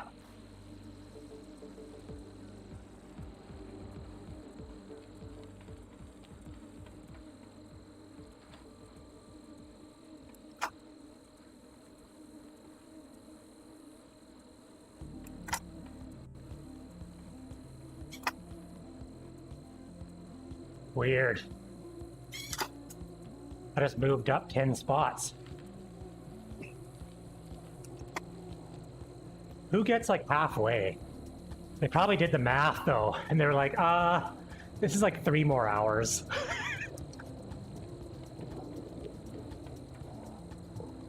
Yeah.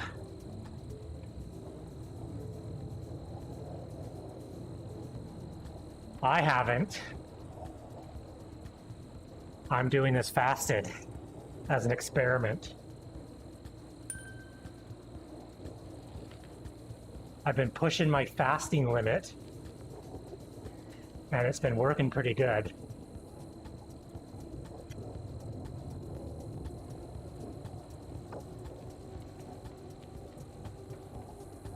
A little bit. A little bit.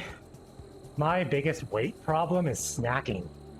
So I downloaded this fasting app, and I find I can control myself. So when I eat my dinner, I pretty much start the timer, and it kind of limits me from eating food at like 8:30, 9 o'clock at night. So when I wake up, like the plan that I'm currently on is about 16 hours. So because it was Friday night, I ate a bit later than I normally would. So my 16 hours isn't up until 11:30. But I've noticed like it was really hard to begin with. And over the past month, I've slowly increased the time. And like right now, I feel actually pretty fantastic. I'm not hungry. And I've been trying to increase my riding distance fasted. And we're not going at a pace where I'm dipping into like my glucose stores.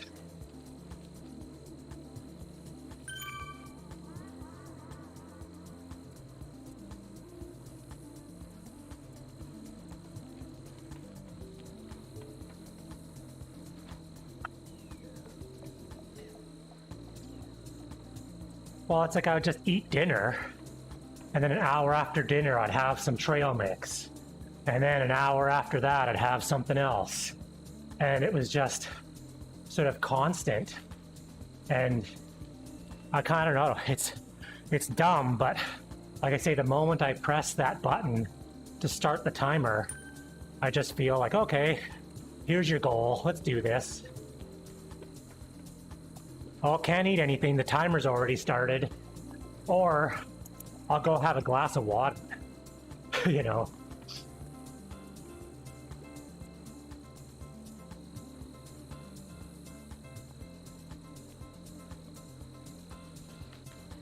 Oh, yeah, we buy all that President's Choice, like, bubbly water.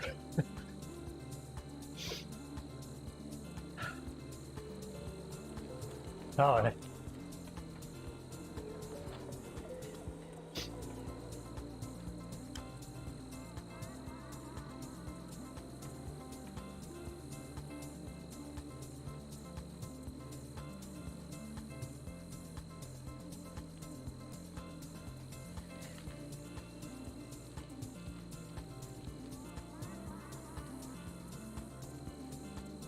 yeah.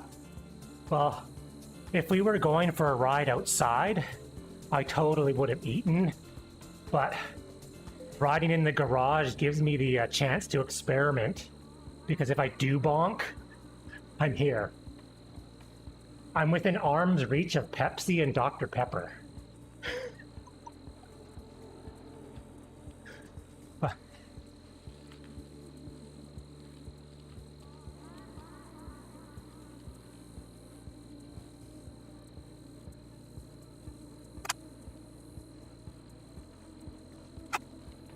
Well, when I ate all the time, I felt like I was hungry all the time. And then I was getting hangry, having mood swings if I didn't eat. And like last weekend, I think I went till 2 in the afternoon without eating anything, and I felt totally normal.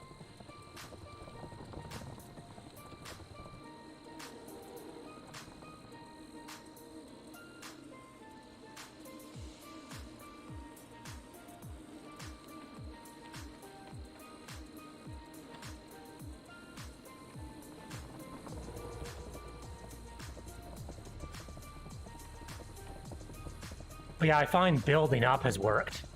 Like I'm between 16 and 18 hours a day right now.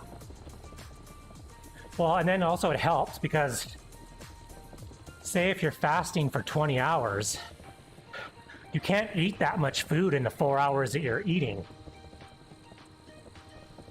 And that...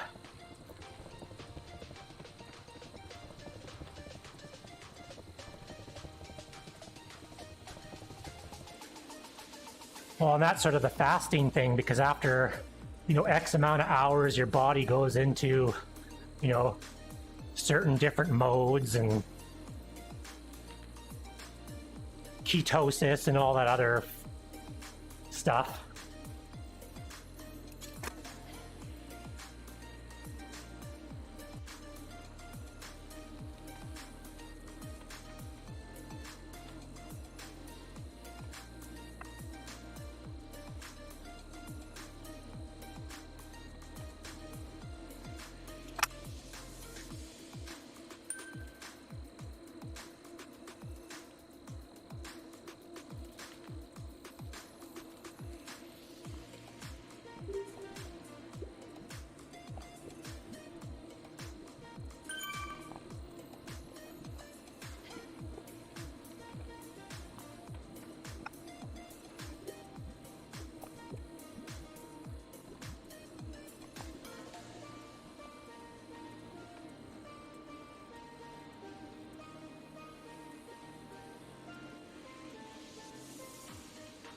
Yeah.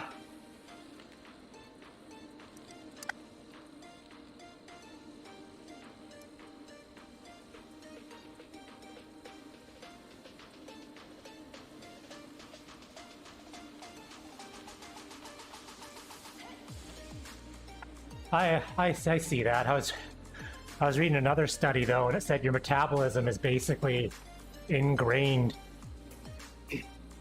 in your body, and the whole eating multiple times a day doesn't really actually speed it up as much as everyone says it does. But I mean, I've been battling weight issues my whole life. And I think it just comes down to finding what works for you, because everyone's bodies are so different.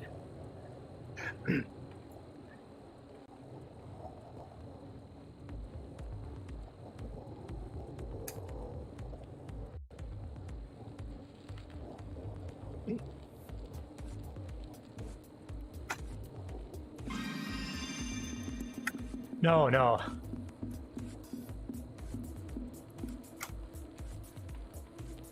I find for me, like I say, mood swings are drastically reduced when you're hungry.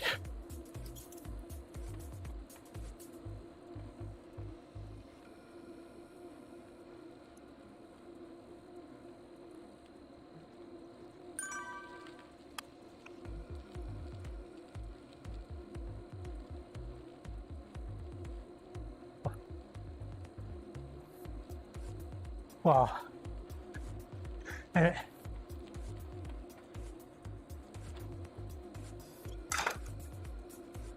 and it's not like I'm doing something extreme. It's like 16 hours. It's like I stop eating at 6 o'clock and I don't eat again until 11, or something. So it's not like I'm like, oh, I haven't eaten in 4 days. It's just...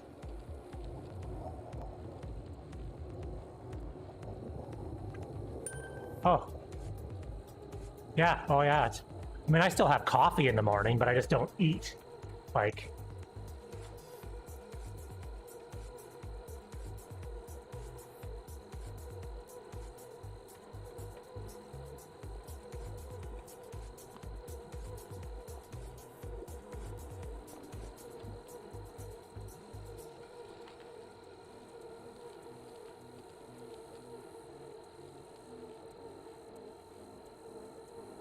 Well, and that's exactly the way I was. Like, I'd wake up, and I had to eat something within 15 minutes of waking up. And now, it's just sort of eating, the act of eating for me, it's like a drug, and it's all consuming when I want to, like, binge on snack foods. And the fasting has taken away that hunger urge. Like, I go, it's noon. Maybe I should have something to eat, but I'm not starving. I'm eating because I haven't eaten for 20 hours. I go, oh, I should probably eat something because it's healthy for me.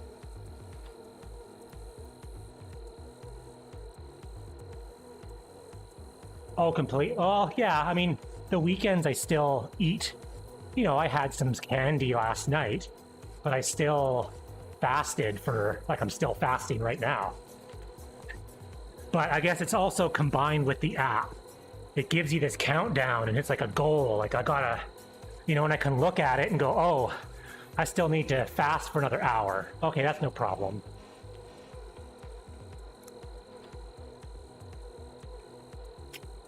Like, there is no way I could have done this 6 months ago. I've been riding my bike for 2.5 hours, and I haven't eaten a thing, and I feel fantastic.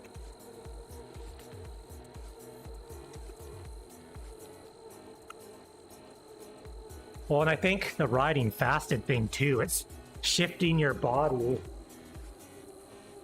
Like, your body, it's forcing your body to consume fat as energy rather than sugar. So by riding at a slower pace, it's kind of, actually, I think that Dylan Johnson, I think I saw a video on that. His video. He had a whole riding fasted because you're putting your body in a position that's saying, hey, there is no sugar. I'm riding my bike using muscles. You better figure it out.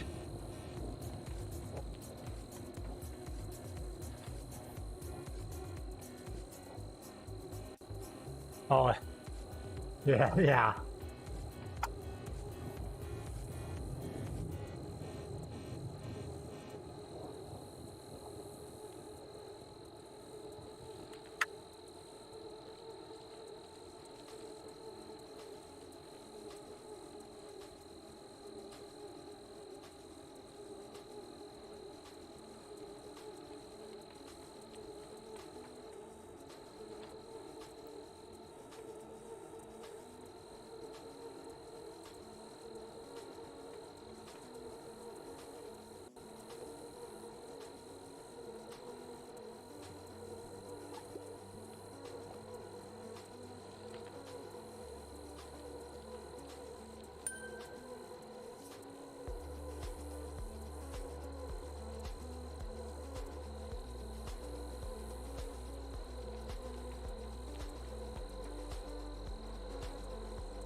Yeah, I have no problem with people being vegan or having those beliefs.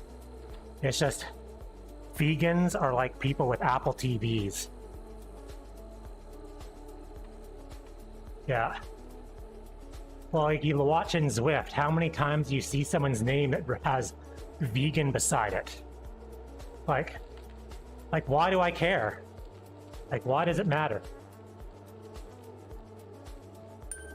Yeah. Like, I'm gonna start putting beside my name, took a dump before the ride. Well, we don't need to know that. Well, I don't need to know you're vegan. Like, you don't need to advertise it every 2 seconds. I appreciate and respect your choices. It's just...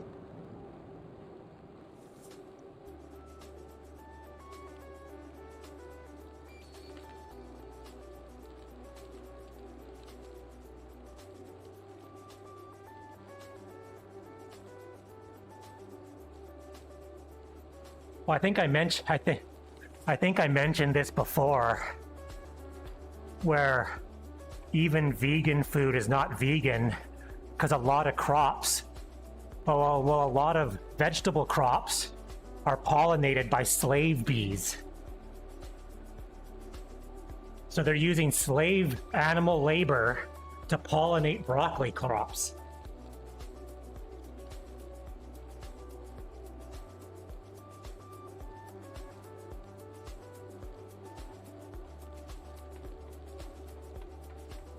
Yeah, he was to the extreme.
I'm about 1:25 behind you guys. Slowly gaining.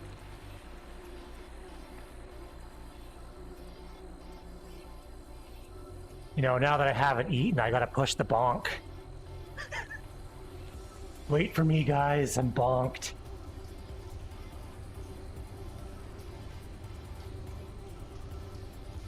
Yeah. I'm sitting on the floor of my garage, turning the pedals with my hands because I can't. I gotta make it. Kids, come in here, ride my bike for me. I need to finish.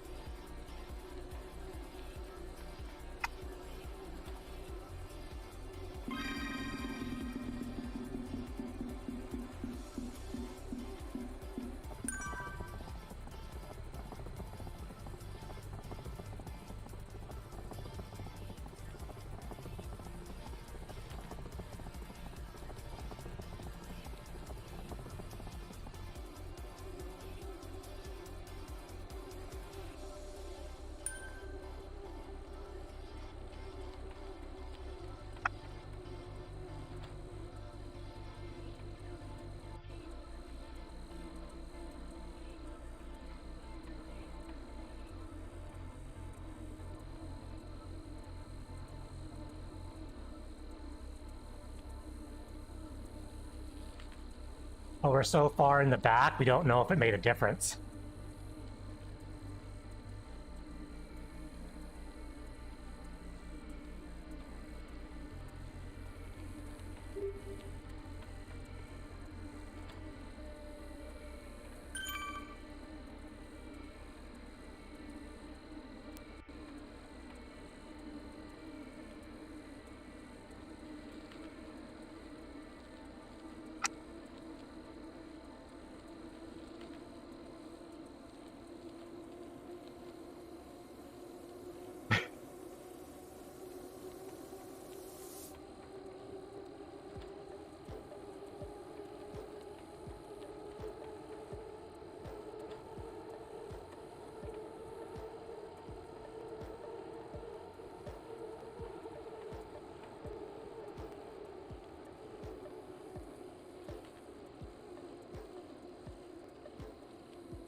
Oh,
What's up?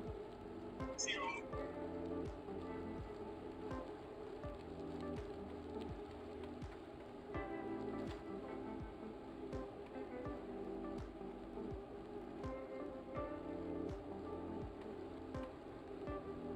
Thank you.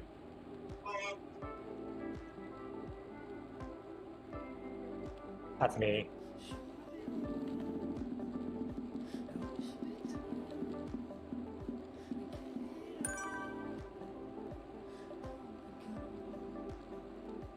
No.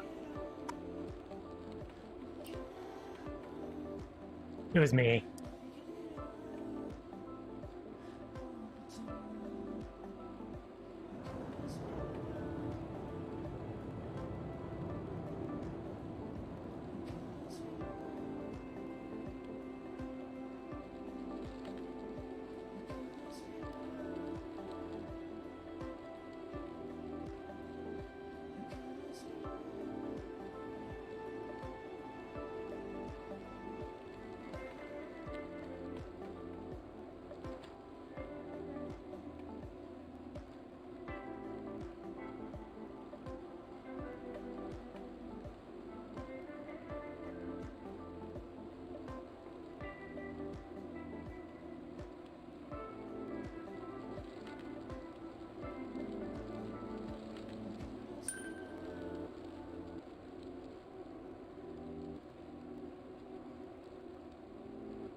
Yeah.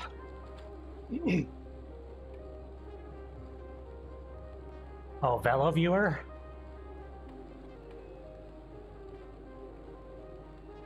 I wish it linked to other websites than Strava, but oh well. No, actually, they make Velo Viewer makes a pro team sort of section, and a lot of the guys driving in the cars following the pro teams, they use Velo Viewer maps for and all of the metrics. That one graph I posted in the email, that's about the only one that I actually look at.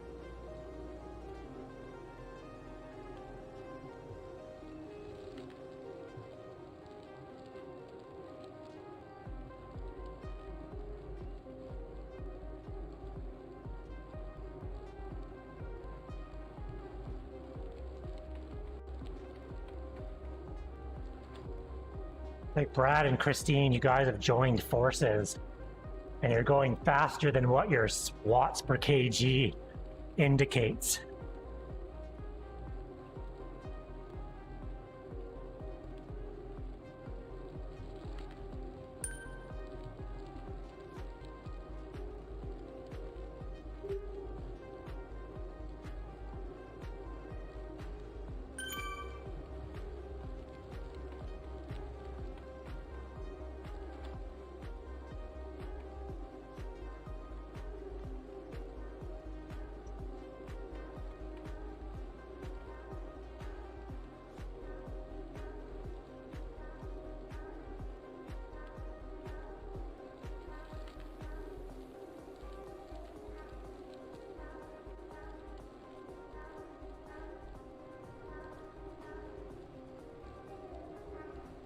I'm trying to ride it as a group, but they keep ditching me.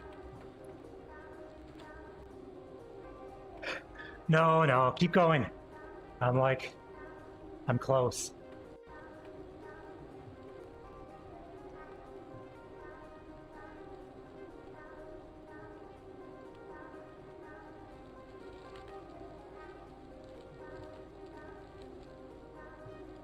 Yeah, pretty quick. Dr. Pepper is delivered. Oh, it's so good. I don't drink pop very often, but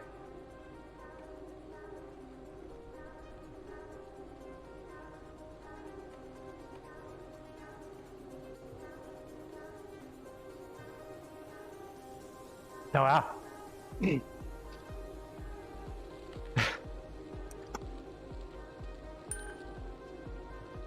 oh. Oh.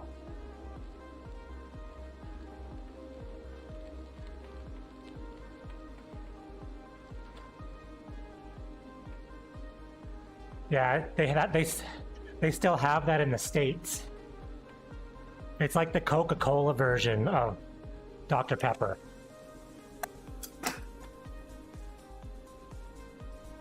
Well, one's a mister and one's a doctor.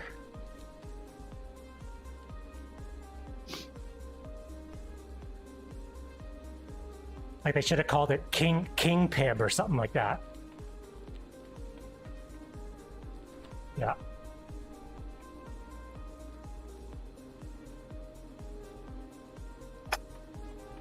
Oh, only doctors drink this fancy Dr. Pepper.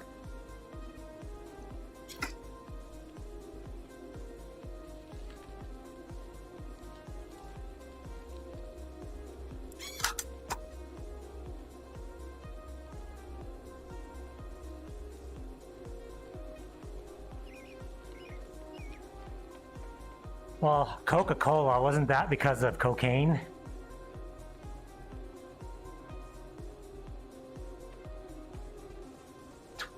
$23 spices? I'm looking at the box right now. 23 different spices.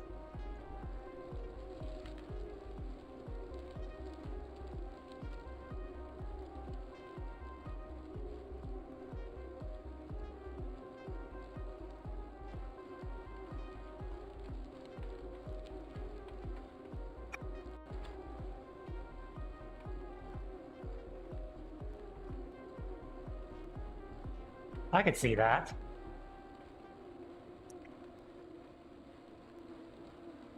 Actually, I think it's on Netflix. Have you ever guys watched the show Drunk History? Oh, it's hilarious. They have like famous actors talking about historic events, but they're drinking. And as they drink more, the stories become a little bit like more embellished and slurry. And so it's super entertaining because it's funny because they're getting drunk, but you learn history at the same time. And, you know, and it's like, and then, you know, the king walked in and he's like, bro, let my people go. And he's like, no, man, I'm not freeing your people. We're gonna have to like throw down. And it's like, this is like the whole show is like this. It's hilarious. They have like famous comedians just getting super drunk and like reading a script about history. And then they do cutscenes like with real live actors talking how the drunk comedian is talking.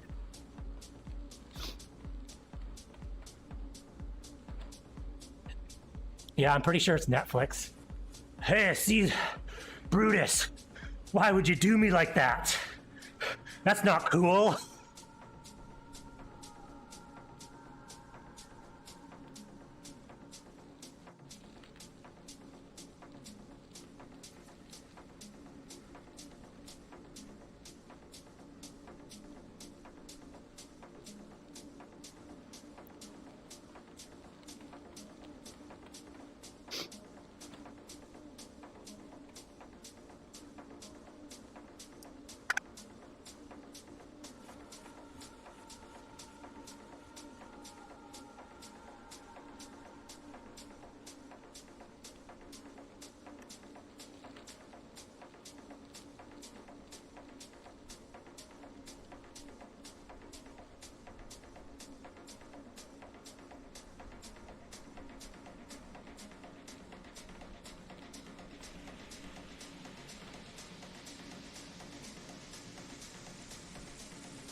Oh.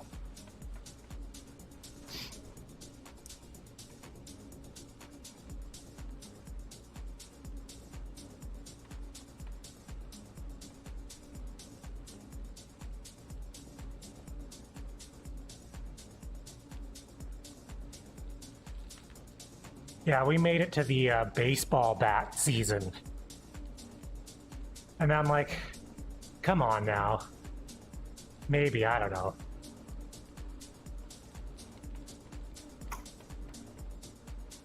I go online and read the spoilers of the episodes and shake my head, thinking, are you freaking kidding me? Like, this is where the story is going? This is so dumb.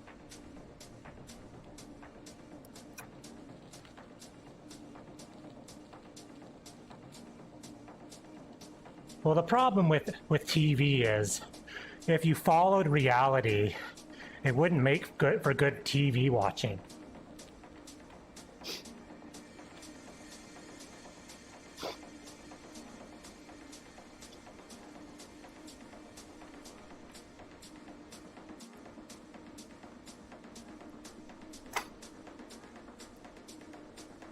All of the I don't remember this conversation.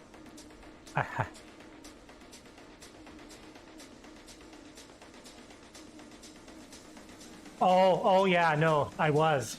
It was like the last episode of season 1 and sort of the first episode of season 2, where they kind of like did stuff that they normally wouldn't do to kind of stop the storyline from progressing too fast.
Samara came in the garage. She's like, "You're still riding?" I'm like, "Yeah, probably for 2 more hours."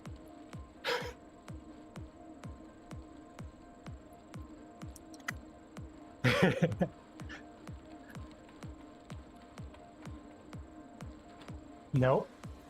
But pretty much he knows when I'm going in the bike, but this is a bit extreme.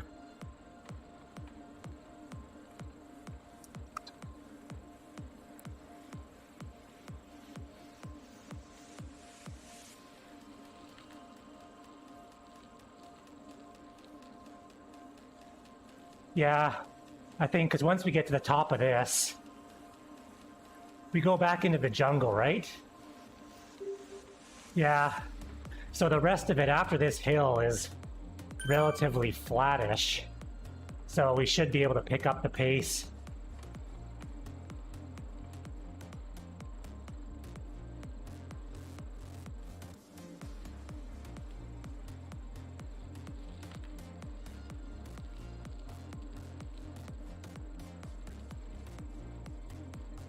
I think I might just do the shortest stage 7 tomorrow.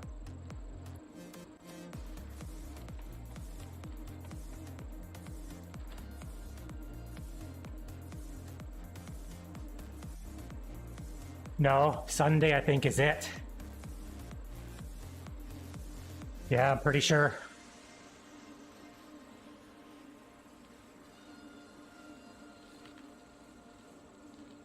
No. Yeah, I was still feeling the bike race all week. So I didn't really want to get on the ride knowing that we had this coming on Saturday.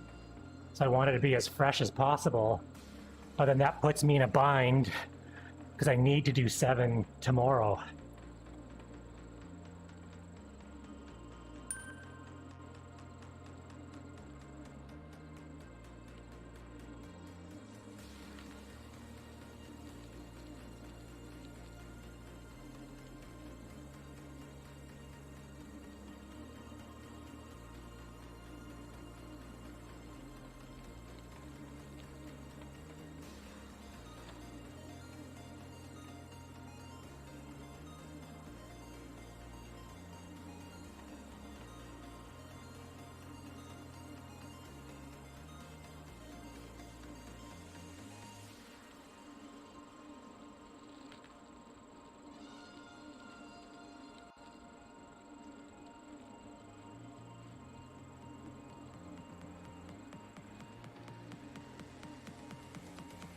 Oh, I see him. 1.4.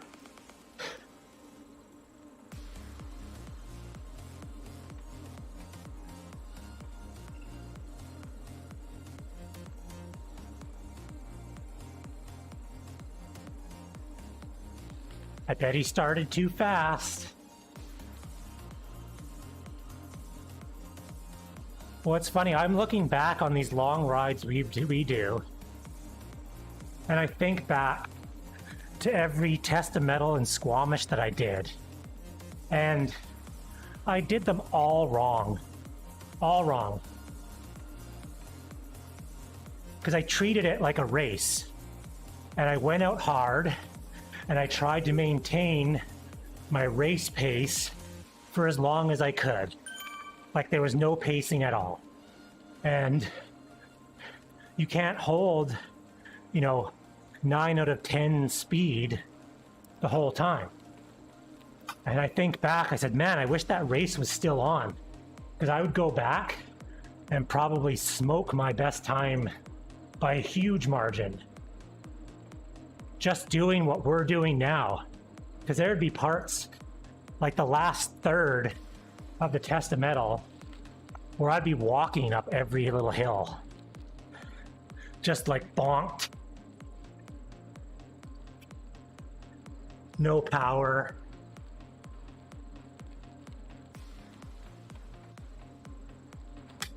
Where if I'd gone out way slower and paced, I would have done so much better, because the last half of the race, I would have probably have gone twice as fast as I was going.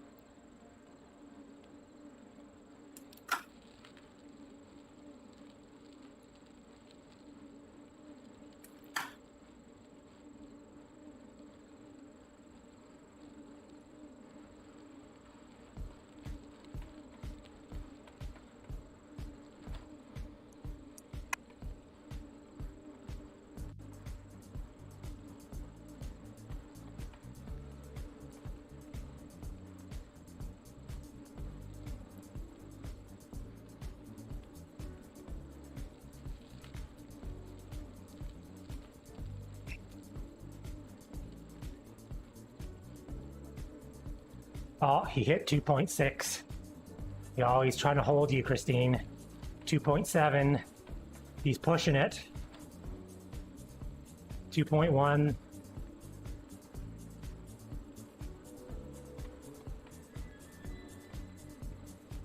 Oh, 2.6. I bet he got manpower because he saw that you were a girl. He's like, I can't let this girl. I'll show this girl. She can't pass me.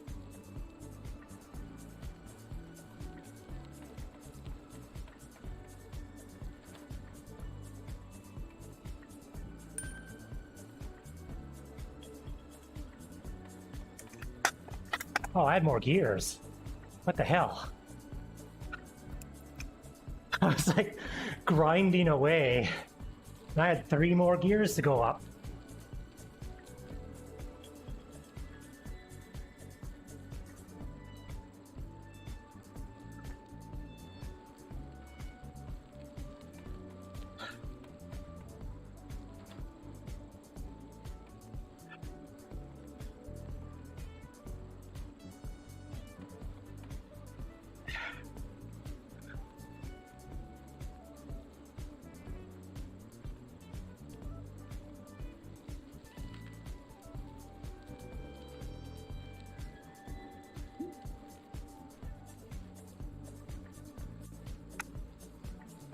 Oh.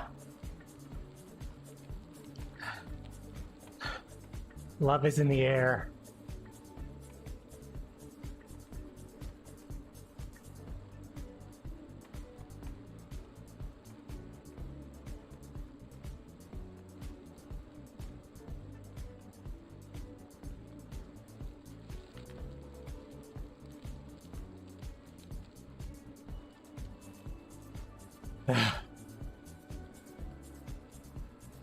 What have you been doing on Zwift here? I thought it was a biking game. Why are you so sweaty?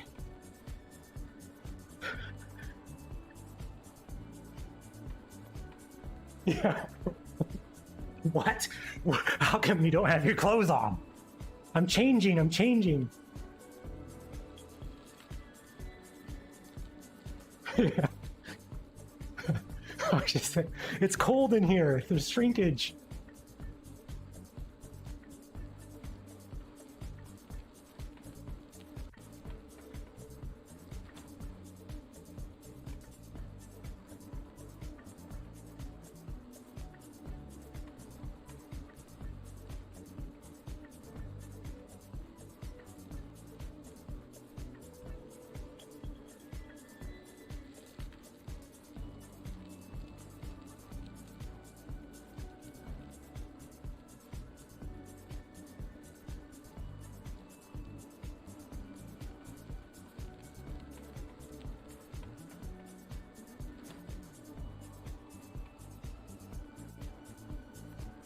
The distance up the hill is deceiving because you're only like 300 or 400 meters ahead of me, Brad, but it's like 40 seconds.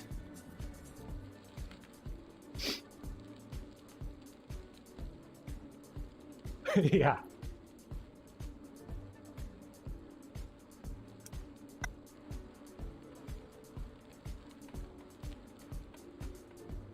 I think it's less steep overall, like percentage-wise.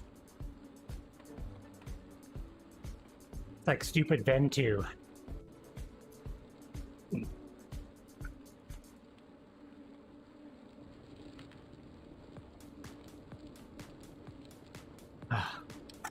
Almost 8 seconds.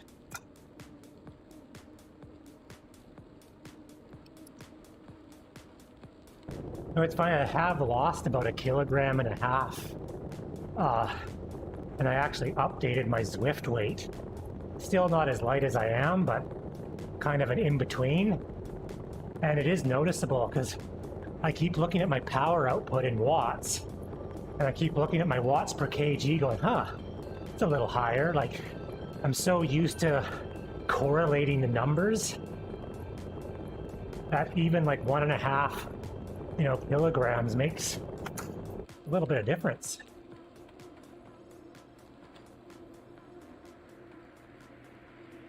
Well, I'm at that point. I'm my FTP is not going up drastically. So I can train and train and train, bust my butt, and my FTP might go up 10 watts. Well, that doesn't really make much of a difference. So I'm sort of at that crossroads where that's sort of another motivation with doing these bike races is trying to get the weight down. As I'm just getting smoked on the hills. And I'm fast enough on the flats, but I'm losing so much time on the hills that I can't catch back up.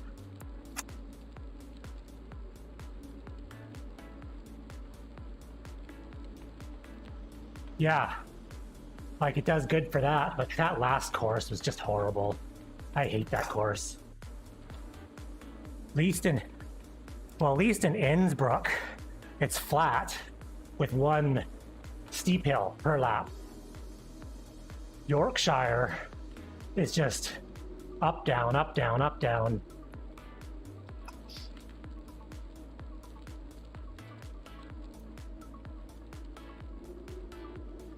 Nope. Oh, he was at 1.4.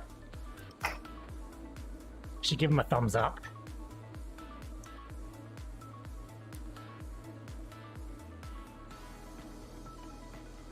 I hate the thumbs up thing in the group rides.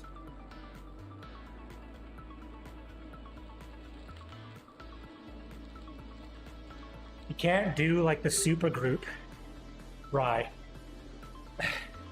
Like you have to click on the individual's name.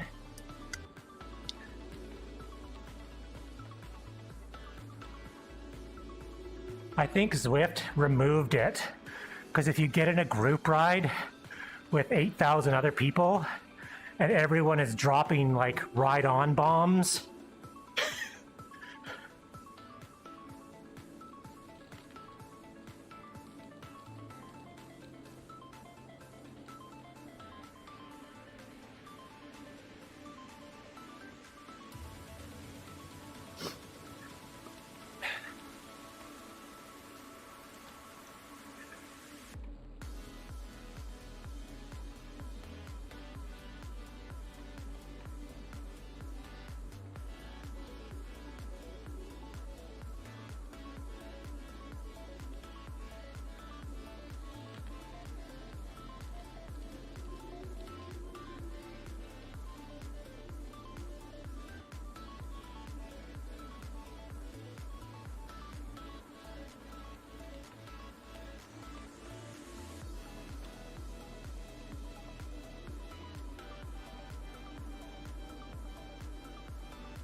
probably.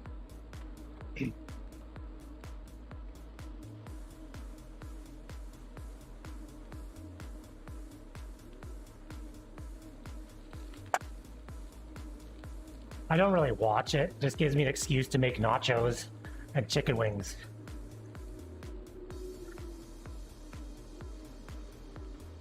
I think so, yeah. Catan Super Bowl.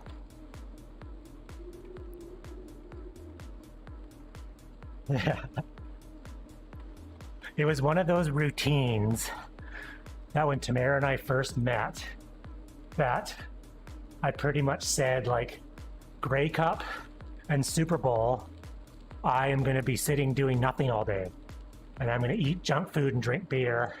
So from this day forward to the end of time, don't expect anything to get done on those 2 days.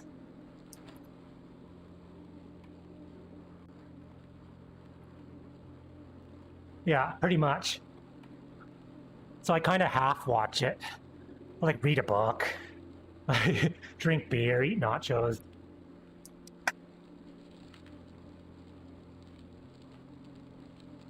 Oh, I want to see Tom Brady win. If he, actually, I don't know. I think if he wins, this will go down as like he's the greatest quarterback of all time. Well, he is, but it just like solidifies that he goes to a new team, and the first year that he's with a new team, they win the Super Bowl. Yeah, exactly.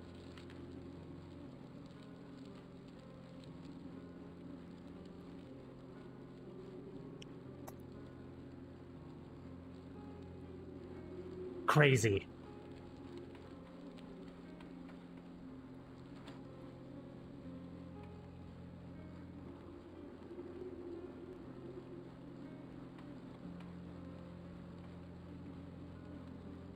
How the hell would we do this without Discord? There's no way.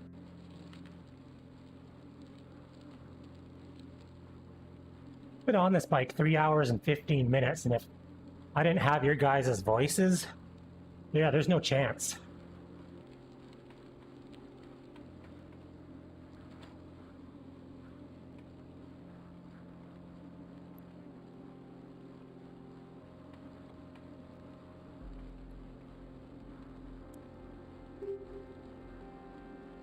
I find my pace really slows down when I'm watching TV. Like, I'll be doing like 90 watts if I watch TV.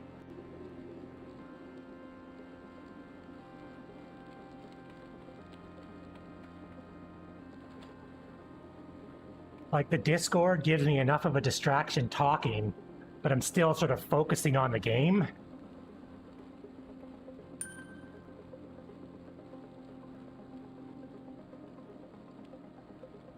Yeah. I guess actually that's why streaming is kind of fun. Because if I don't have Discord, because that's what streaming kind of does, people are asking you questions like, oh, what's going on? And you're just sort of rambling on about stuff. Except, as I say, there's a, one of the, basically the largest Zwift channel is doing a charity ride today. So, on Twitch. So, everyone is probably in his channel, because I've had like jack squat for viewers for 3 hours. That's the only problem with the Zwift Twitch community, is it's just us watching each other's channels. Like, we haven't branched out into the real world. But at the same time, it's kind of fun because I've gotten to know, 24 other people. So when they do pop by, it's like, hey,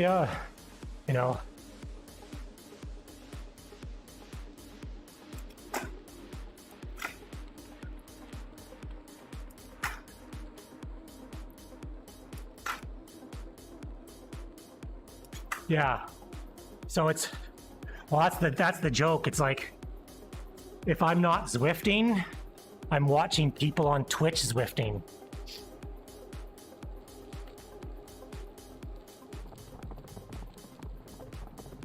Or what's going to happen is someone's ride will end and they're all going to flood into my channel when I have a kilometer left. Which seems to happen regularly, and then you feel obligated where I've already been riding for 4 hours to stay on longer. Yeah.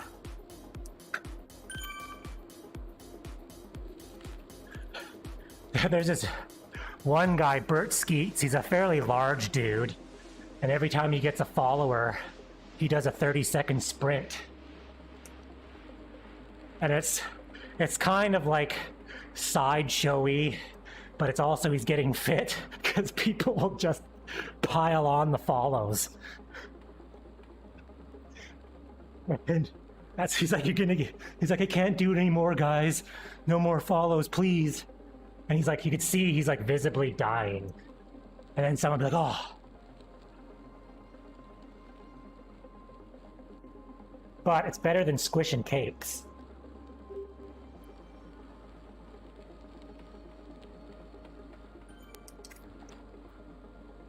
What I don't get, though, is I don't get those channels because the internet has free porn. So why do you need to sit there and watch someone in their bikini, like hoping that they're gonna say your name when you post something in chat, and then giving them, like, those girls have like 4,000 subscribers a month. Like, why? I can just go on Pornhub and get my own bikini girl and for free. It's just, I don't get it. Like,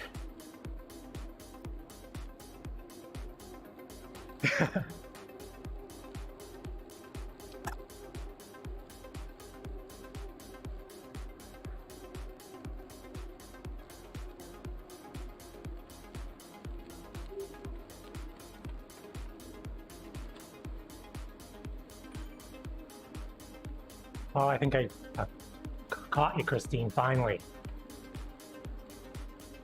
You know what's really weird is you've ridden 600 meters more than me, but I'm right behind you. Like, how is that?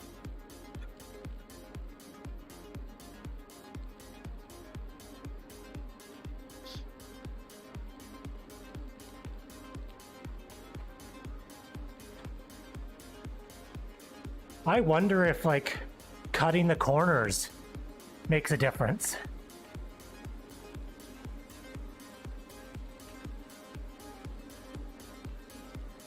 Because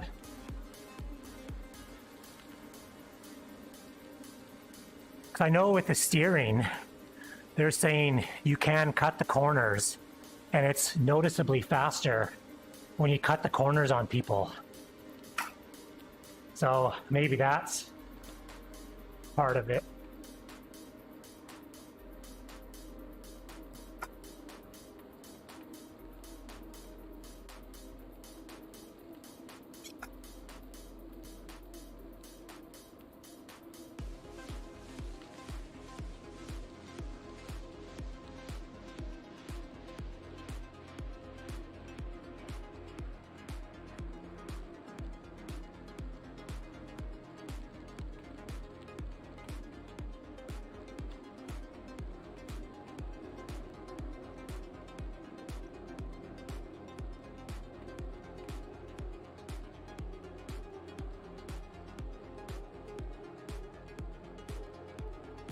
Yeah, I think if we did the radio tower, I'd be done.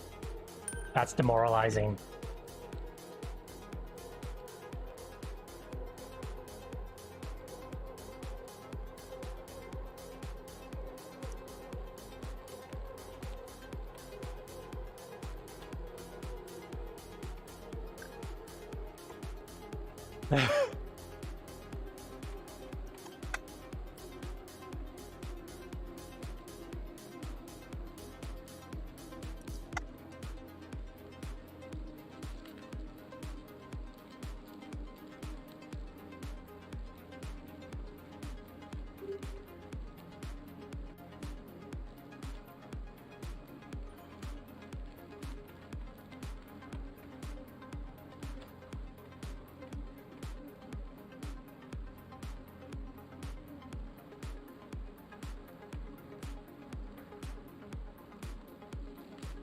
Well, and then this downhill that's coming up has that big dip section in the middle.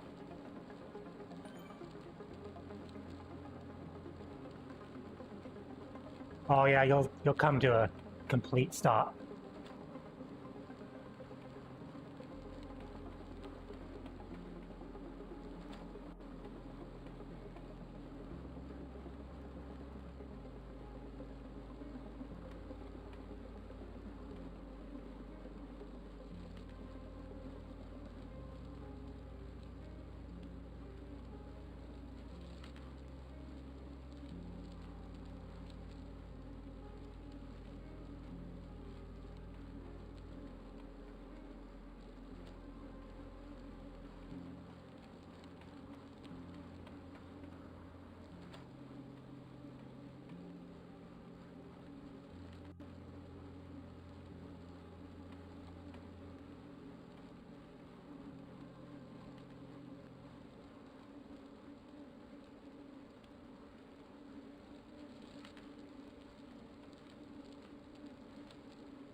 Oh, I can tell Brad's on the downhill. Your time is going up like crazy.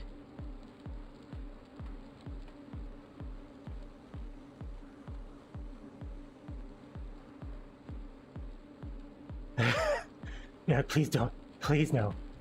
No left, no left, no left.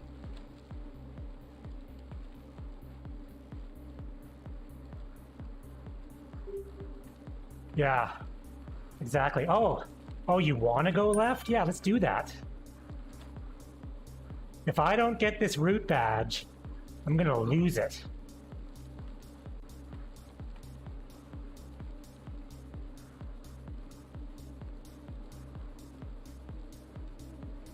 No, with this distance and this effort, I would be emailing Zwift.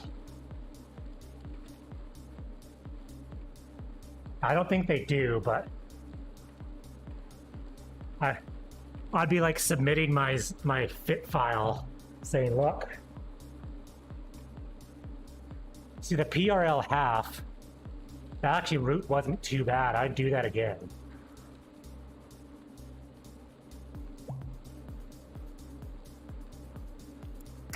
I've never noticed the goat.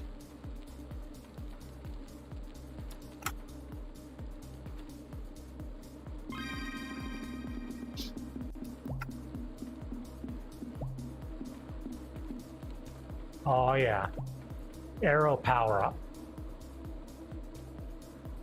Gonna fly down this hill.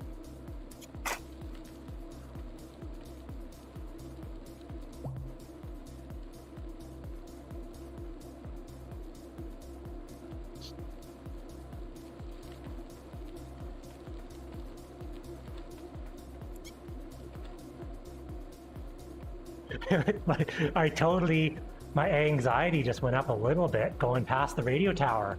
Like, I know Brad went straight, but I was like, oh, there still is a chance that it could make me go left. Or I thought, did I touch a button that overrode the route?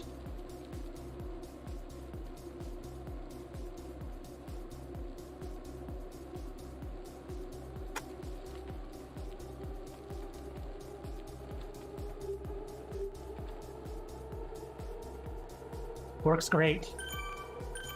Really works for Zwift.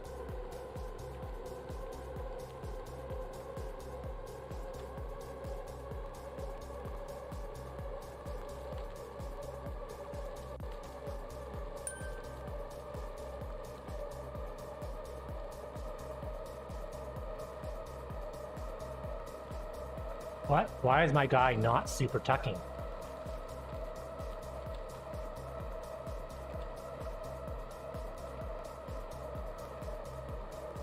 If you go over 56 kilometers an hour and like a downhill 3% grade, it auto super tucks you. If you're not pedaling.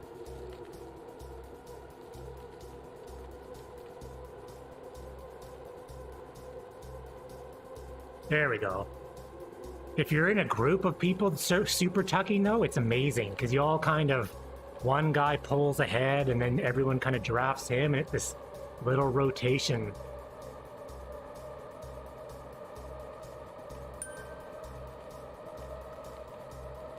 Oh, look at those kilometers just flying off the list.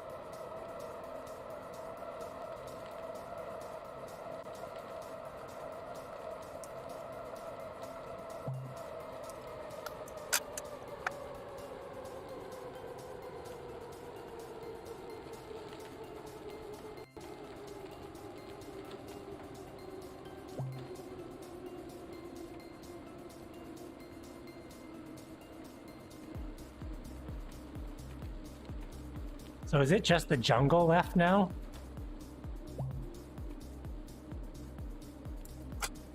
Like as far as like hip.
Oh, I didn't realize that was you that typed that, Brad. I'm like, hey, some guy's grouping up at the bottom. We should join them.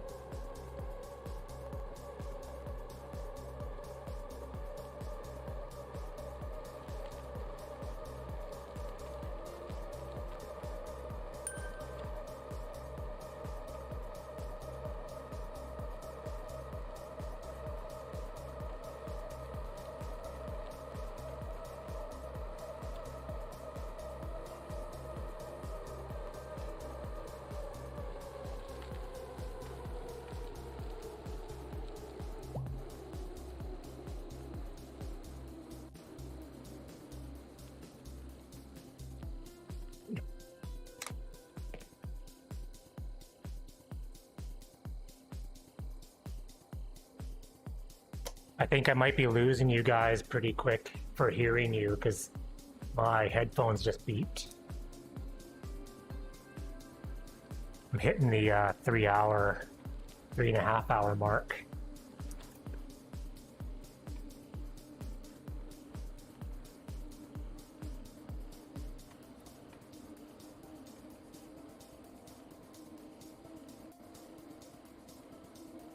I can still talk, but I'll probably just be interrupting you constantly.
Sounds good.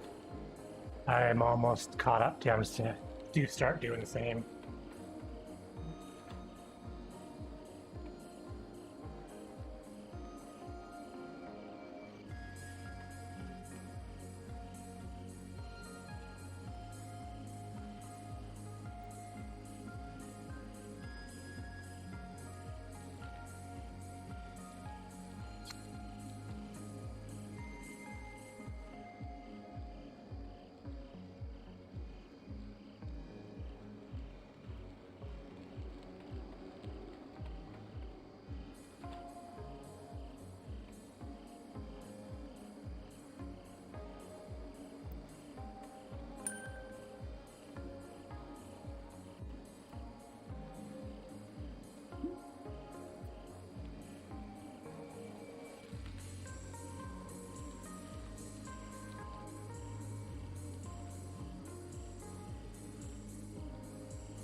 I used to have tendon pain in my left calf from an old injury, and I started using insoles with more arch support. And then I have a little Specialized makes a shim, and it kind of just holds my left side of my foot up about 1 more millimeter than the right side.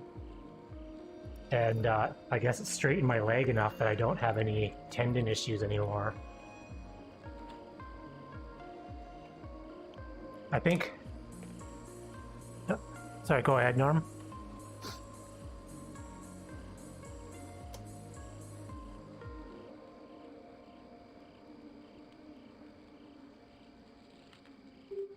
Well, from like reading a bunch of stuff, apparently no one ever has enough arch support in their shoes than what they should have. Because shoes come with, you know, the lowest of the low arch support. And I know Specialized, you can get insoles and they're rated like, you know, +1, +2, +3.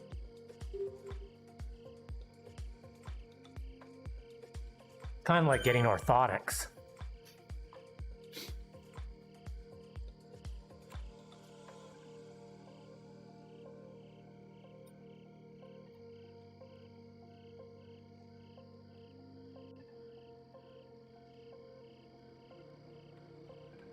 I'm gonna use this time. I'm gonna change bikes right now.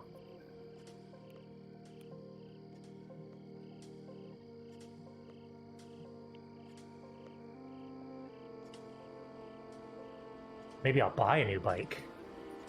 I got 50 seconds.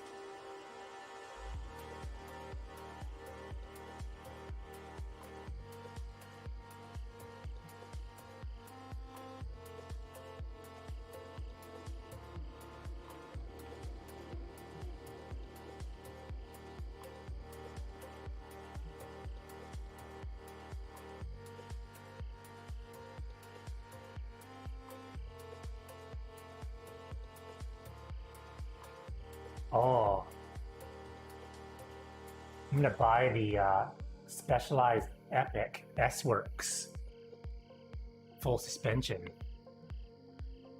Sweet.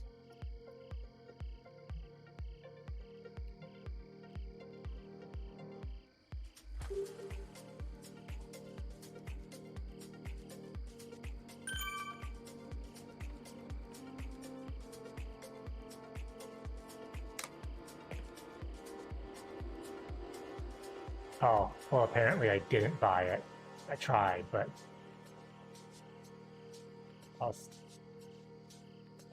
I guess I didn't.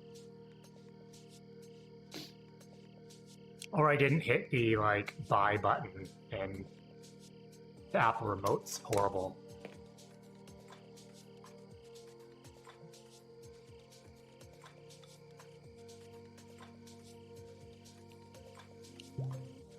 There we go.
Yeah.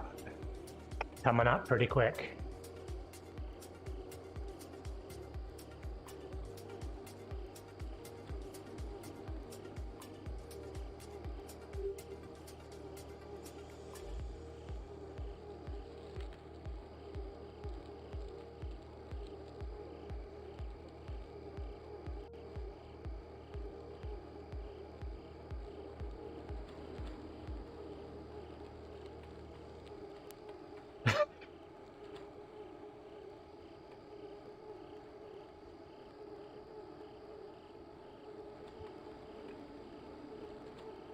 Yeah.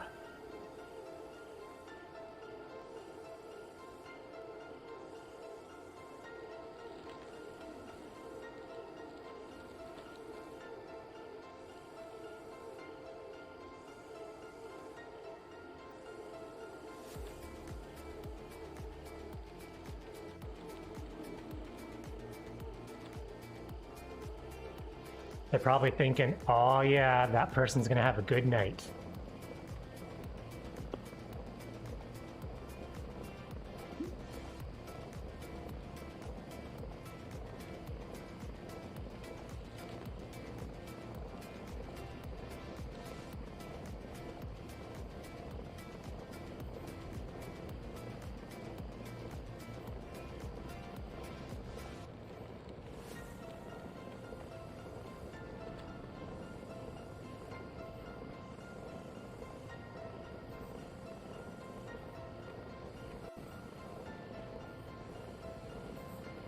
That is some serious willpower.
What?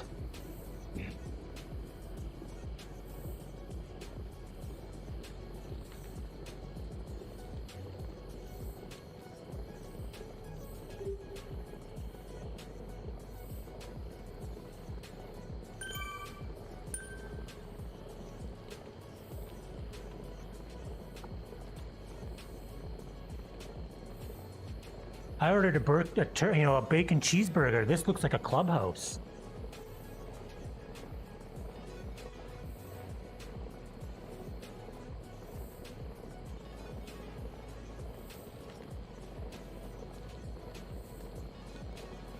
Never.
You two drafting. I can't catch you. No. It's just a funny, like, I'm actually pedaling and, you know, doing 2 watts per kilogram, and you guys are just coasting along, and you keep slowly getting farther away. Like, it's...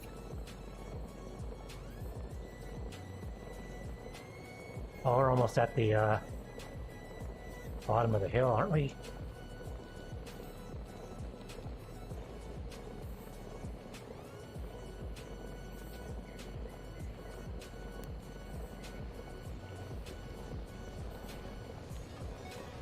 No, I've been pedaling this whole time, and it was like 4 seconds, 5 seconds. I'm like, what the heck?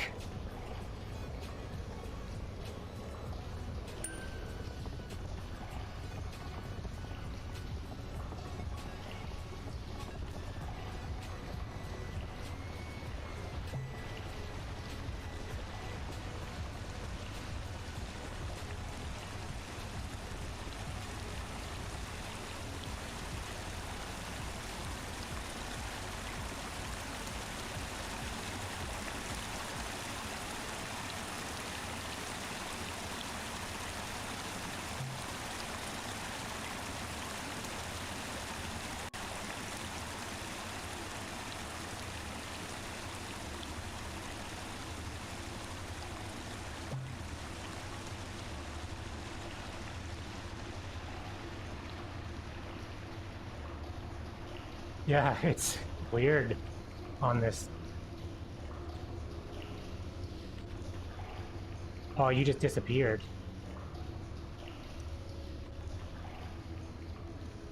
Now your name is off the list.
Yeah.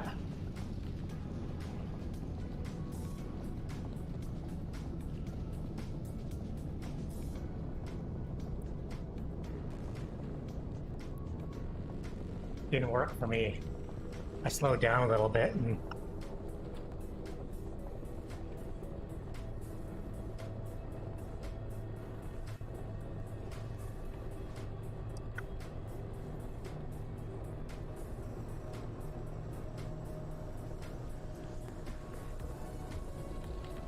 but now we've kind of hit the point where, okay, 19 kilometers left. I'm getting kind of done.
That one's not too bad.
Yep.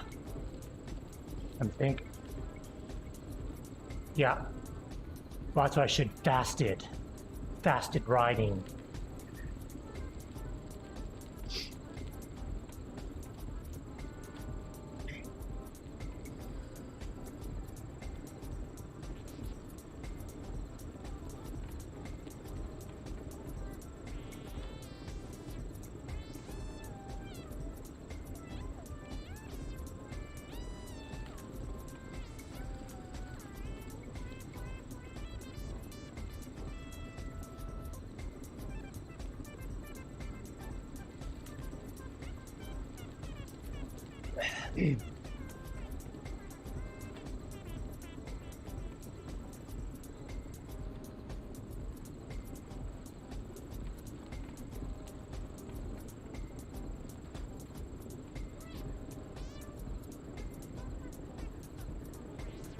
Nice.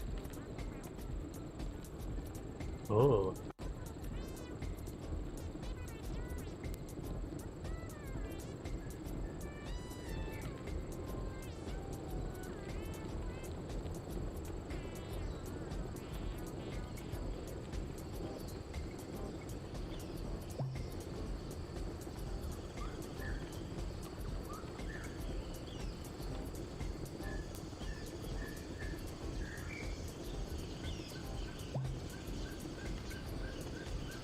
Hey, Brian.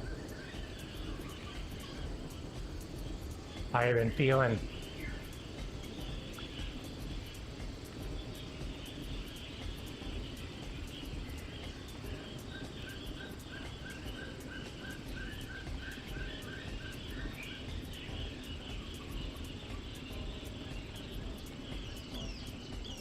Oh, nice.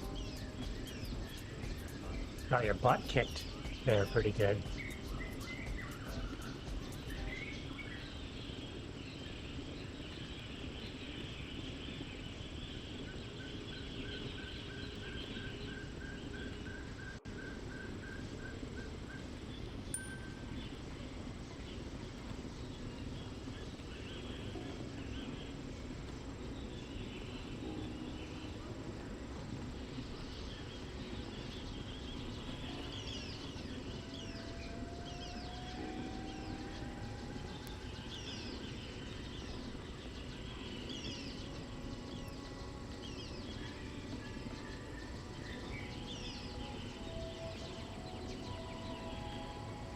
Yeah, it's a little quicker on this jungle route.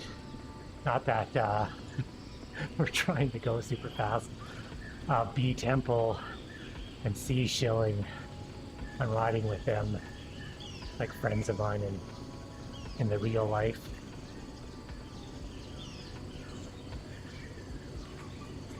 We haven't done the Mega Pretzel and the Mega Pretzel was a special option for the Fondo. So it's kind of like we get the Fondo jersey and the Mega Pretzel badge.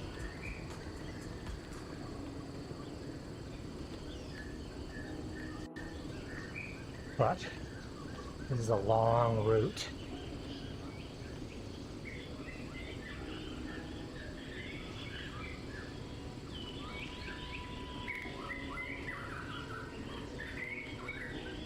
But it's been taking it easy, just not trying to go fast, just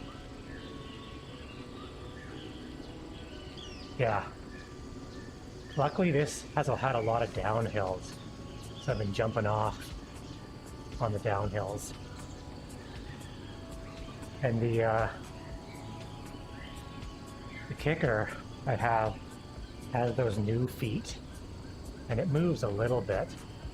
Not a lot, but it's actually noticeable on these longer rides. When you look down, you see the whole trainer moving just a bit rather than your bike flexing.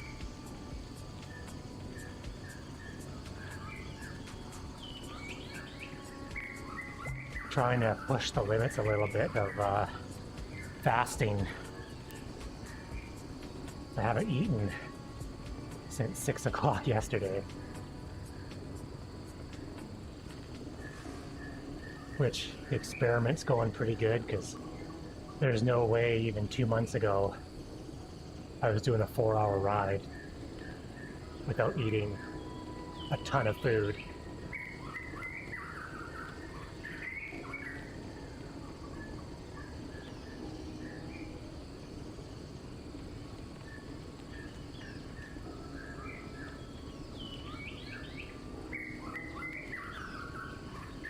Yeah. You guys are both on mountain bikes on my screen. Yeah, mine's orange.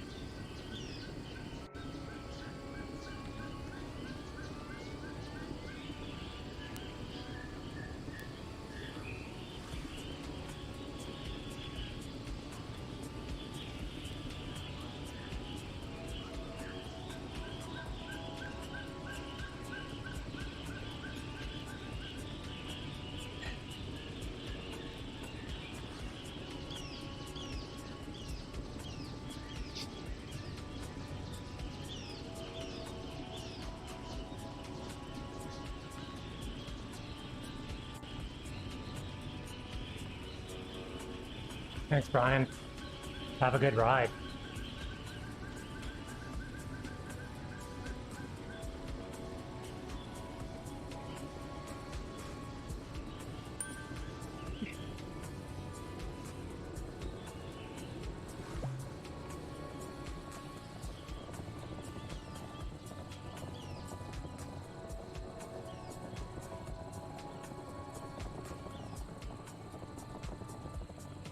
Come on, it's -7. How am I not coasting faster than 20?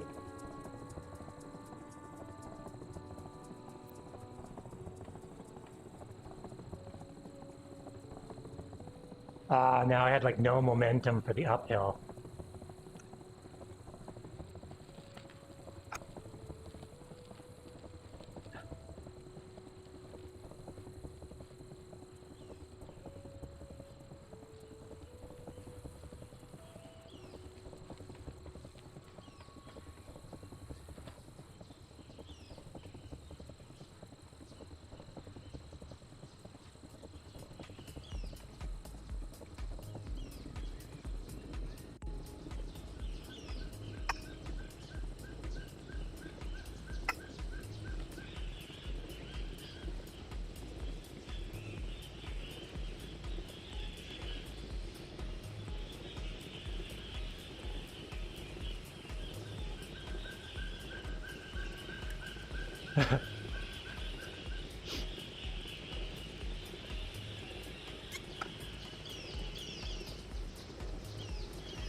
Well, I will gladly take his 190th position.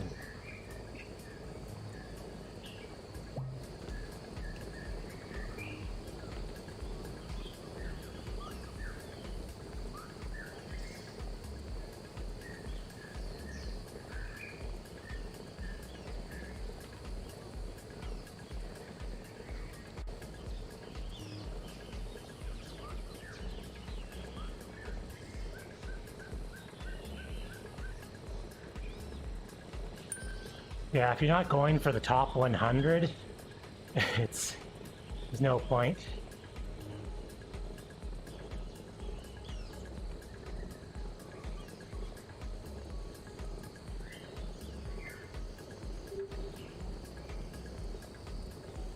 Good to see all those people heading into the jungle.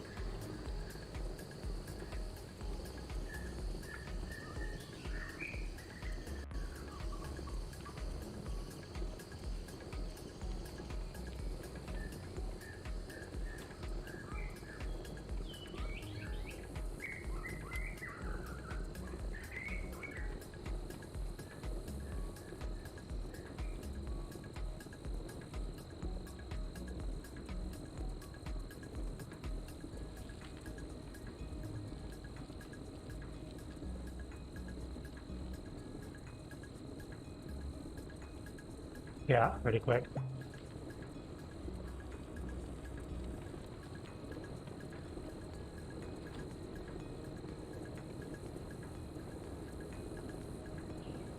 Yes. I think it's pretty much as soon as it hits pavement. That's the spot.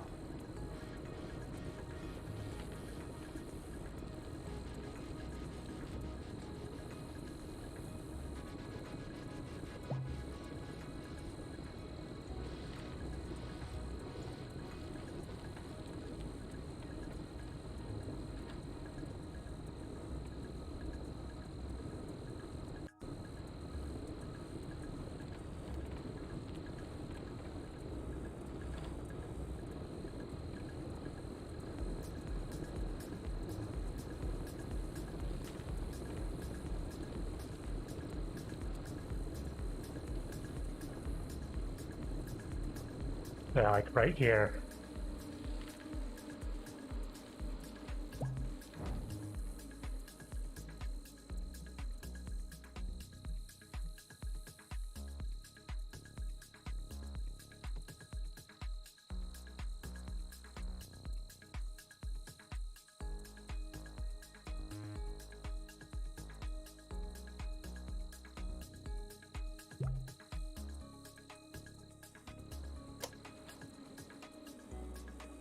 Like F1 pit stop. I got like a second on you guys.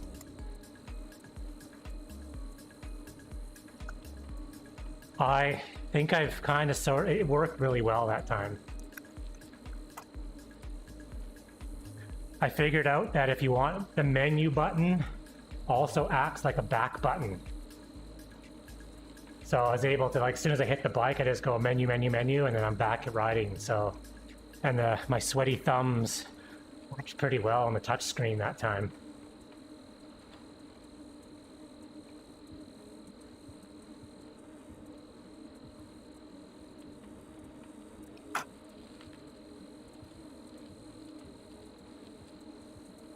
Yeah.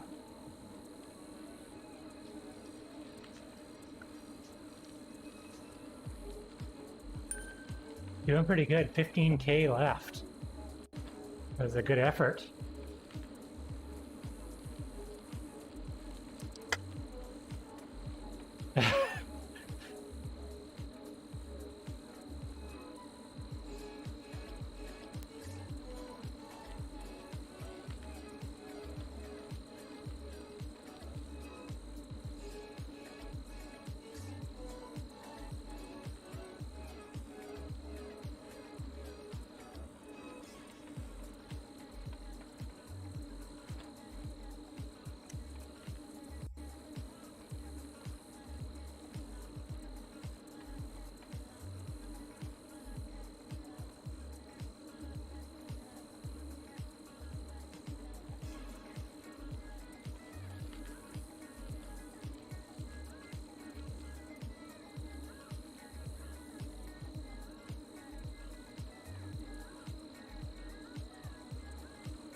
Oh, this uphill's forever.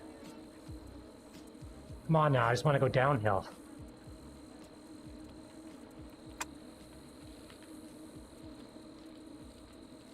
Yeah.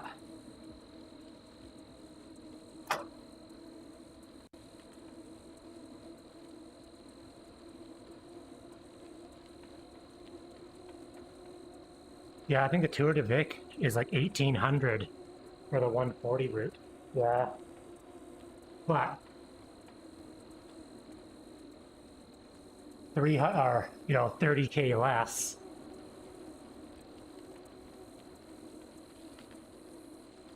Yeah, that's pretty much just, yeah. I was gonna say, like, we are way ahead of the March 20th, Uber Pretzel route. Like, it's the first week of February, and we're doing rides like this and surviving.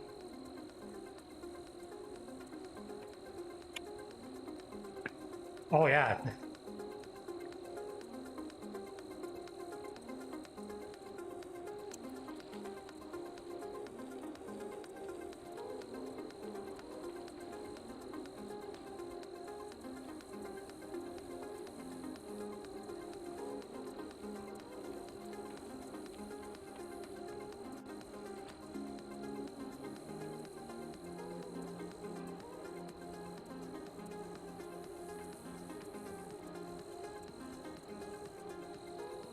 Norm still has to learn pacing. That's, I think, well, I was to say, that's, I think, what his biggest threat about is he still goes out quite a bit too hard, because how many group rides have we ridden together where we're calling out and we're all around the same, and Norm's like, I'm like 150 places ahead of you guys. And then after an hour, he's like, oh, I'm done, guys. It's like, no, like, we're in 290th place. Come back here with us. This is how you need to start your 4-hour ride. Or maybe we just need to start calling them out. Norm, get back here.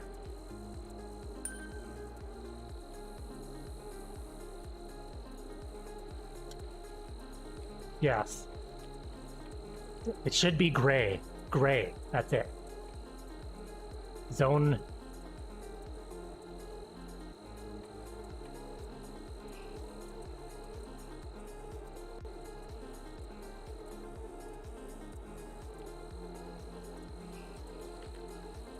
I do on Tuesday nights.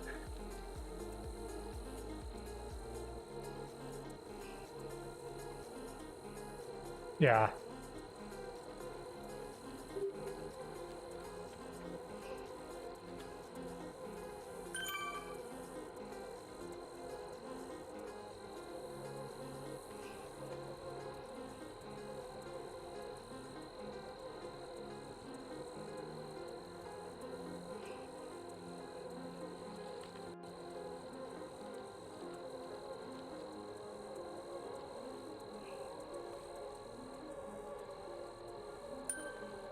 Yeah, Tuesday night, I could be in the pen and you can see my heart rate rising as I'm just sitting there.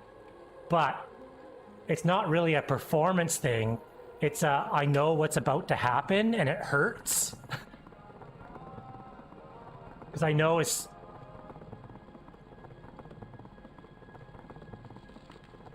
Yeah.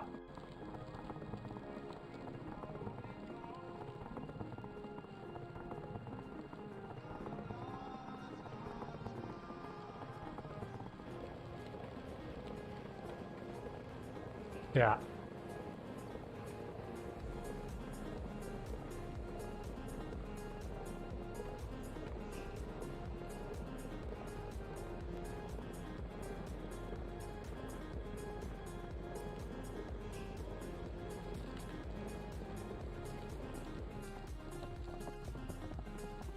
I don't really know. Like, I was right there. I think it was that coasting incident. I tried to coast, and my guy pretty much came to a stop.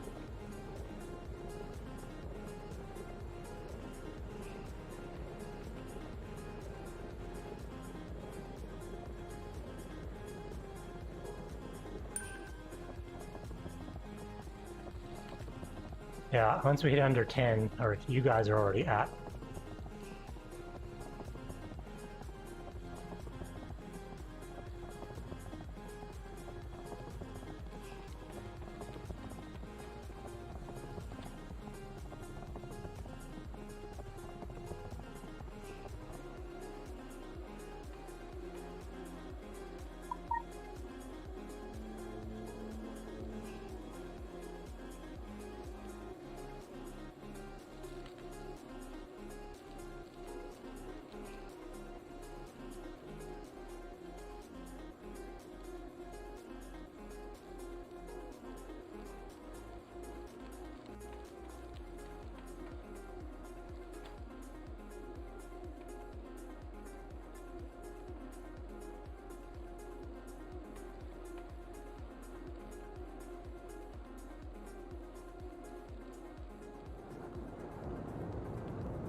Yeah, you're outside and you're bonked and you're still 50K from home.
Honestly, probably way fitter than riding outside.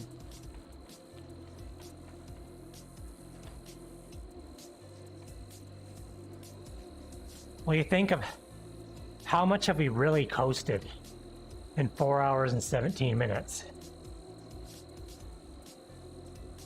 Or outside,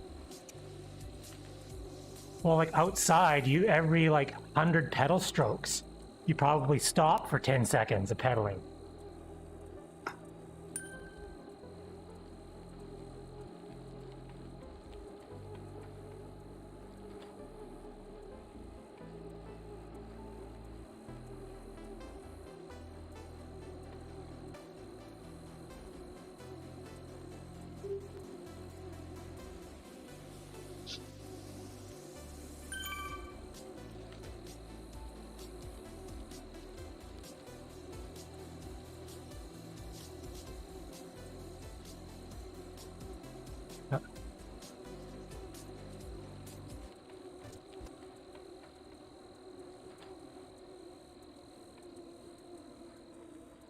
Well, there goes my headphones.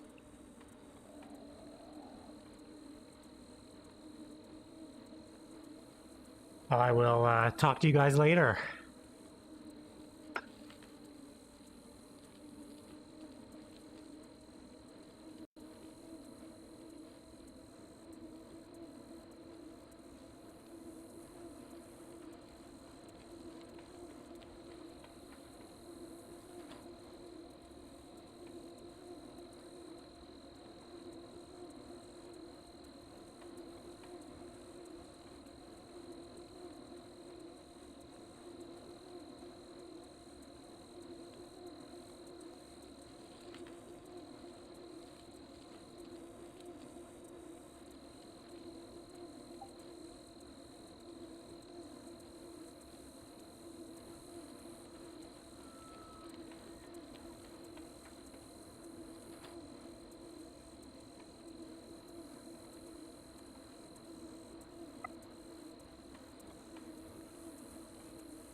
fuck did it?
Good job, everybody. That was some good effort.